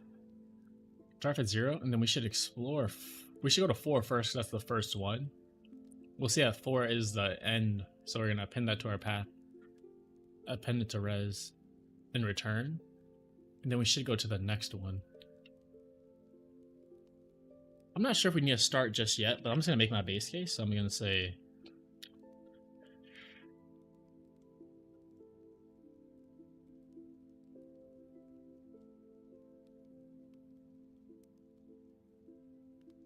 we're gonna have like node or something. The current node. Let's say we go from 0 to 4. How do we know we're at 4? I don't know if we need to start. I'm just gonna say node. Because I don't know if we need a node. I'm just gonna say node. So node's gonna be the current node that we're on. And since it counts up sequentially, this should not be a problem. And the base case is gonna be if node, which would just be a number, equals n. So if n should be, in this case, would be the length of graph minus 1. So length of this graph is 0, 1, no, it's 1, 2, 3, 4, 5, minus 1 before. So if node equals 4, then we should say half dot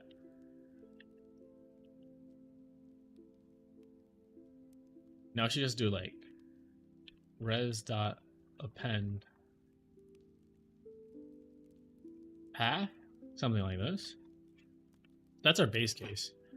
Now we need a for loop. I'm gonna say for I in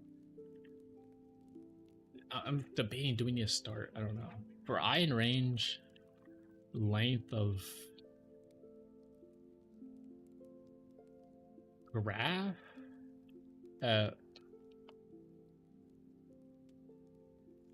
node, because it's gonna start at 0, so when it's 0, it's gonna look through here. That makes sense. That makes sense. So we're gonna start off at 0. Node is 0. Do we need a... Okay. So for I in range length graph at node, so it's gonna start off at 0. It's gonna look at 4. We need to say path dot append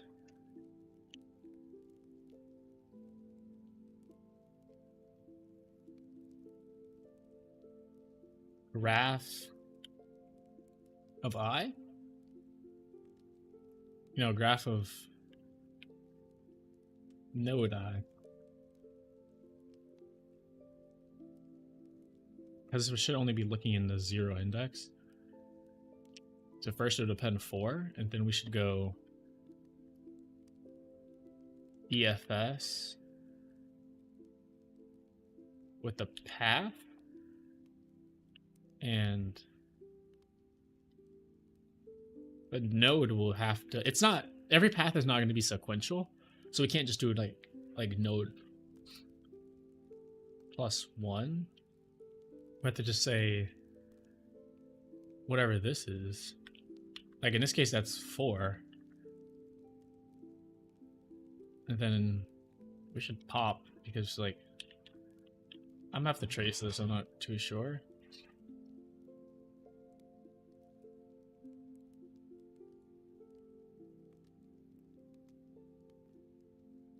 Okay. This one has less answers, so I like this more. And we should call it with DFS. Path would just be an empty array, and then node is always gonna be 0. All right, so we pass this base case, and we say for I in range, length of graph at node 0. In this case, it's gonna iterate over the list 1, 2.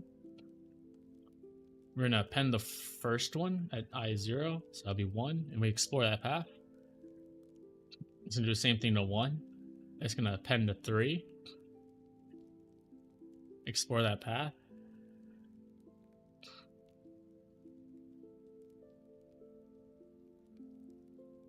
No, we start at node 0. Okay, so we explore the 1. And we go to node 1. We go to node 1. And we see that it has a neighbor, so we append 3. So our path should be 0, 1, 3. And we say that 3 is the ending clause, so we hit this base case and return back up. This is through this loop, so we return back up. Now we're back at the 2. So now it's 1, 2. And then it goes to 2, 3. Dude, this makes perfect sense. Hopefully, am I too antsy? This is like... That makes... Fucking hell. Oh.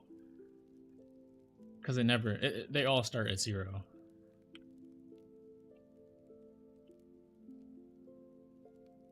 Yay! We solved it. That was actually... That wasn't too bad. That wasn't too bad. I think it gets rid of my filters. No, it doesn't? Okay. Unique paths 3, it's a hard problem. Yeah, no thank you.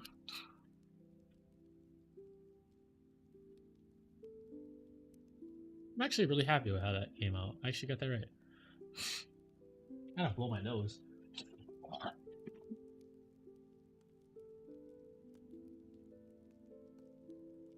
Find a punishment number of an integer.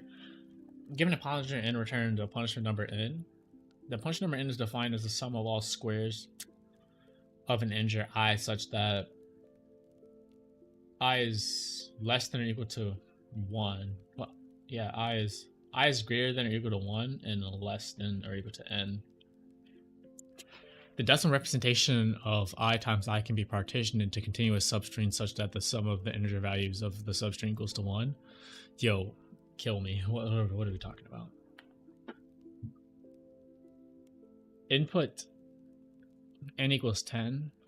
Output 182. There are exactly 3 integers in the range of 1 to 10 that satisfy the conditions of the statement. Alright, so let's look at what a punishment number is again. A punishment number of n is defined as the sum of all the squares of all the integers. The sum of all the squares of all the integers. Such that it's greater than 1 but less than n. Because 1 times 1 is 1. Oh, they said... Oh, wait, what?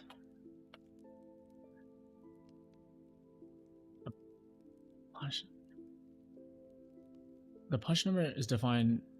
The number of n is defined as the sum of all the squares of all integers such that I is... Okay. And so in between 1 and 10, or the upper bounds, the decimal representation of I times I can be partitioned into contiguous substrings such that the sum of the integer values of the substrings equals 1. You're killing me with this one. Can be partitioned into contiguous. Alright, so let's look at this example. So 9, because 9 times 9 is 81. And that can be partitioned into 8 and 1. Okay. And 8 plus 1. There's something. Oh. Is 9. Is 100. can be partitioned into 10 and 0? Wait, why can't it be partitioned into 1, 0, 0? Is it because it's already taken?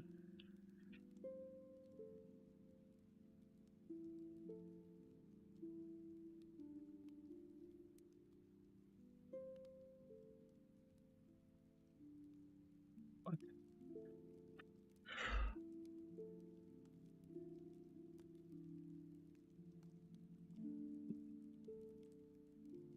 That's a little weird. Why can't it be 100 be partitioned into 1, 0, 0? See how they do it here. So 1, obviously. 9.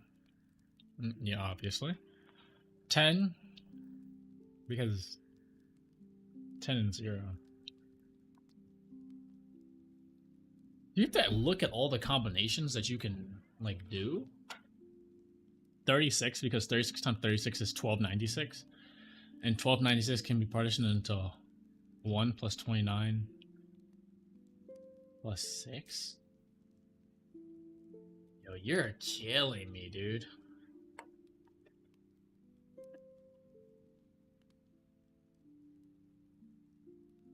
One plus 29 plus 6.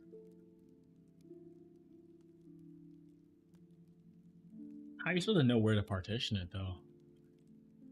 I guess because you know, like, 12 plus 96 is greater than 37.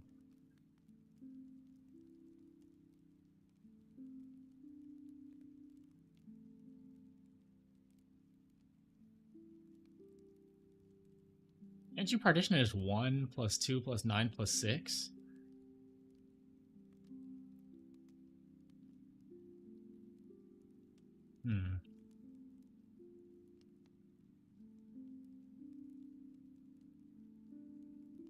So you can do it anyway.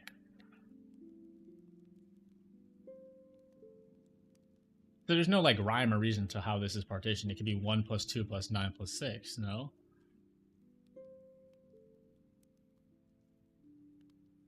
I feel like this is one of those questions you ask ChatGPT. I'm not 100% sure.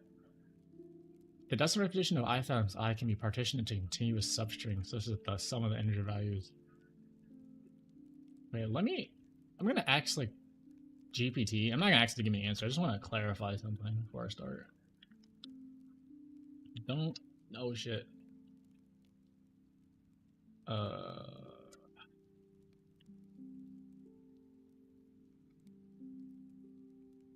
Don't give me an answer.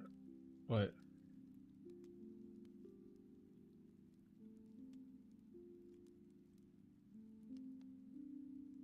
Could this be partitioned different ways that work? Something like that.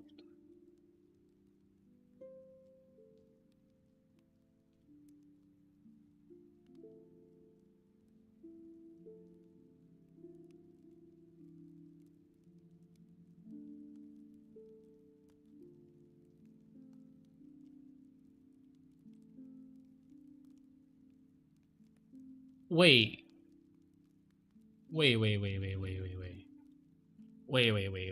That's what that said? The decimal representation of I times I can be partitioned into contiguous substrings such that the sum of the integer values equals I. Okay, I missed that part. Good reading is fundamental. So that's the biggest question for me. How do we determine what way to partition a number? It's backtracking, so I'm guessing we're just gonna have to try them all. Like the number... Like the number 12...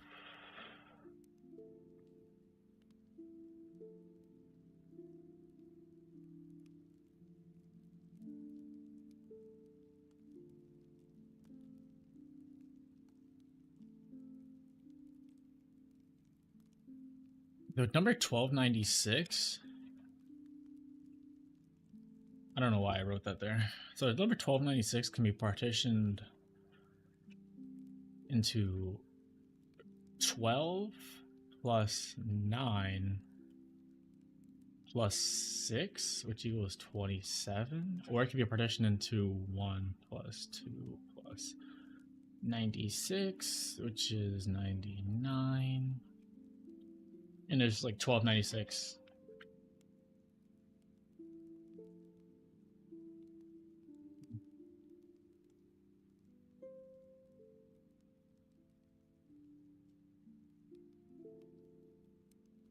Only 1 plus 29 plus 6 plus 129 60 was 36.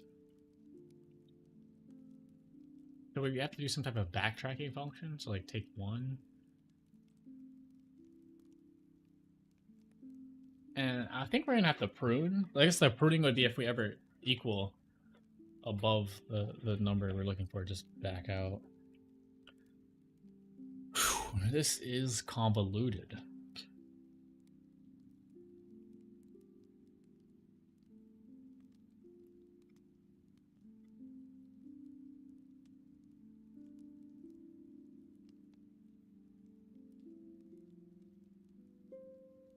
I feel like this is the backtracking part. What function would do that? You start at 1.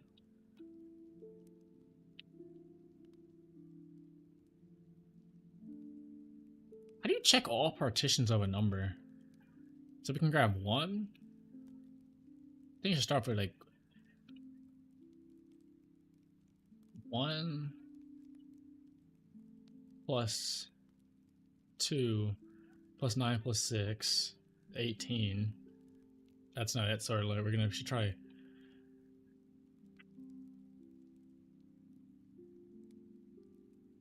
Maybe 1 plus 2, 9 plus 6. If that doesn't work, we try 1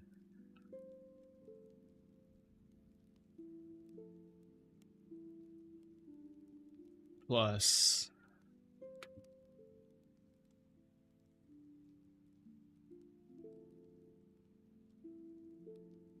296. That doesn't work, so we have to start. So that we know that doesn't work, so we'd have to just do like 12 plus 9 plus 6. And if that doesn't work, we backtrack and just do 12 plus 9, 6. Okay. I think we have a helper function that's going to be like some type of amazing helper function. Okay, so res is going to just equal an integer.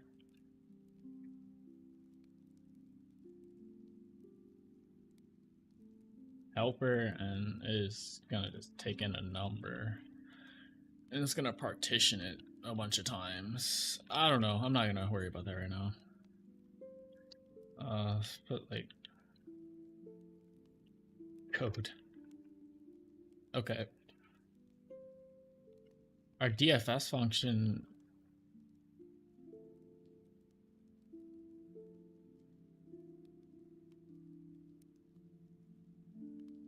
actually, I don't think we need a helper function.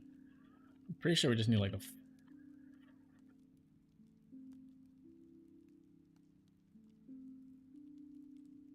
for I in range n start at 1. What the hell is happening outside? Why are like people screaming?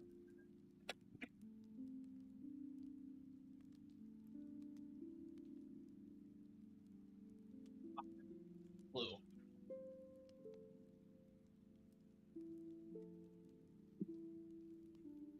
So this should just iterate through 1 to n. And if it's a punishment number, then we just add it to our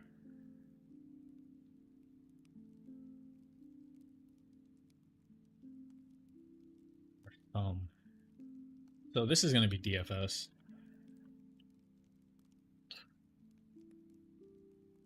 And then we just say res plus equal DFS I. No. We only should call that if like the res. Okay, wait, no. This is what we're gonna do. I'm gonna say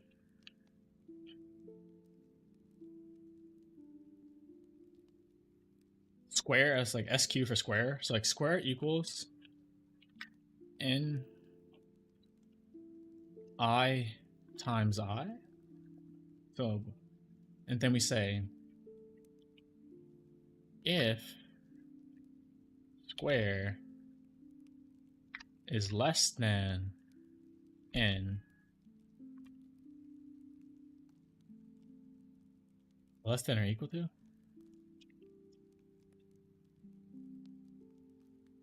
A partial number is a number defined as the sum.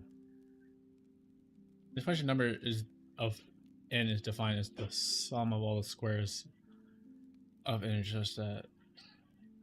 Okay.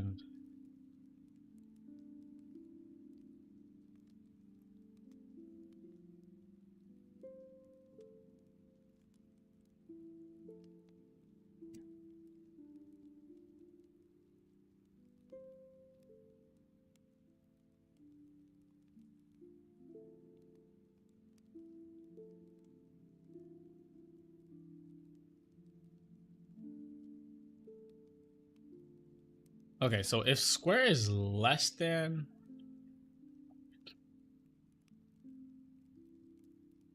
there should be no negative numbers. So if it's less than or equal to N, then we're just gonna say motherfucking res plus equal square. Easy. And then the else clause is our else. That means it's like a big number. Res plus equal DFS square. I feel like we have to like make it a string. There's gonna be a lot of like stupid conversions.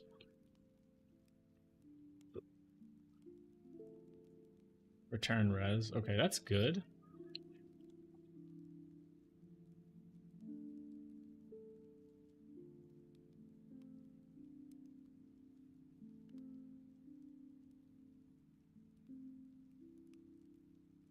I'm very hungry. I could definitely go for a quesadilla right now. Alright, now we have to make this function. Alright, we can get rid of this code comment. So let's say hypothetically it was given. How should we... It was given 91. It was given 9. And it says that 9...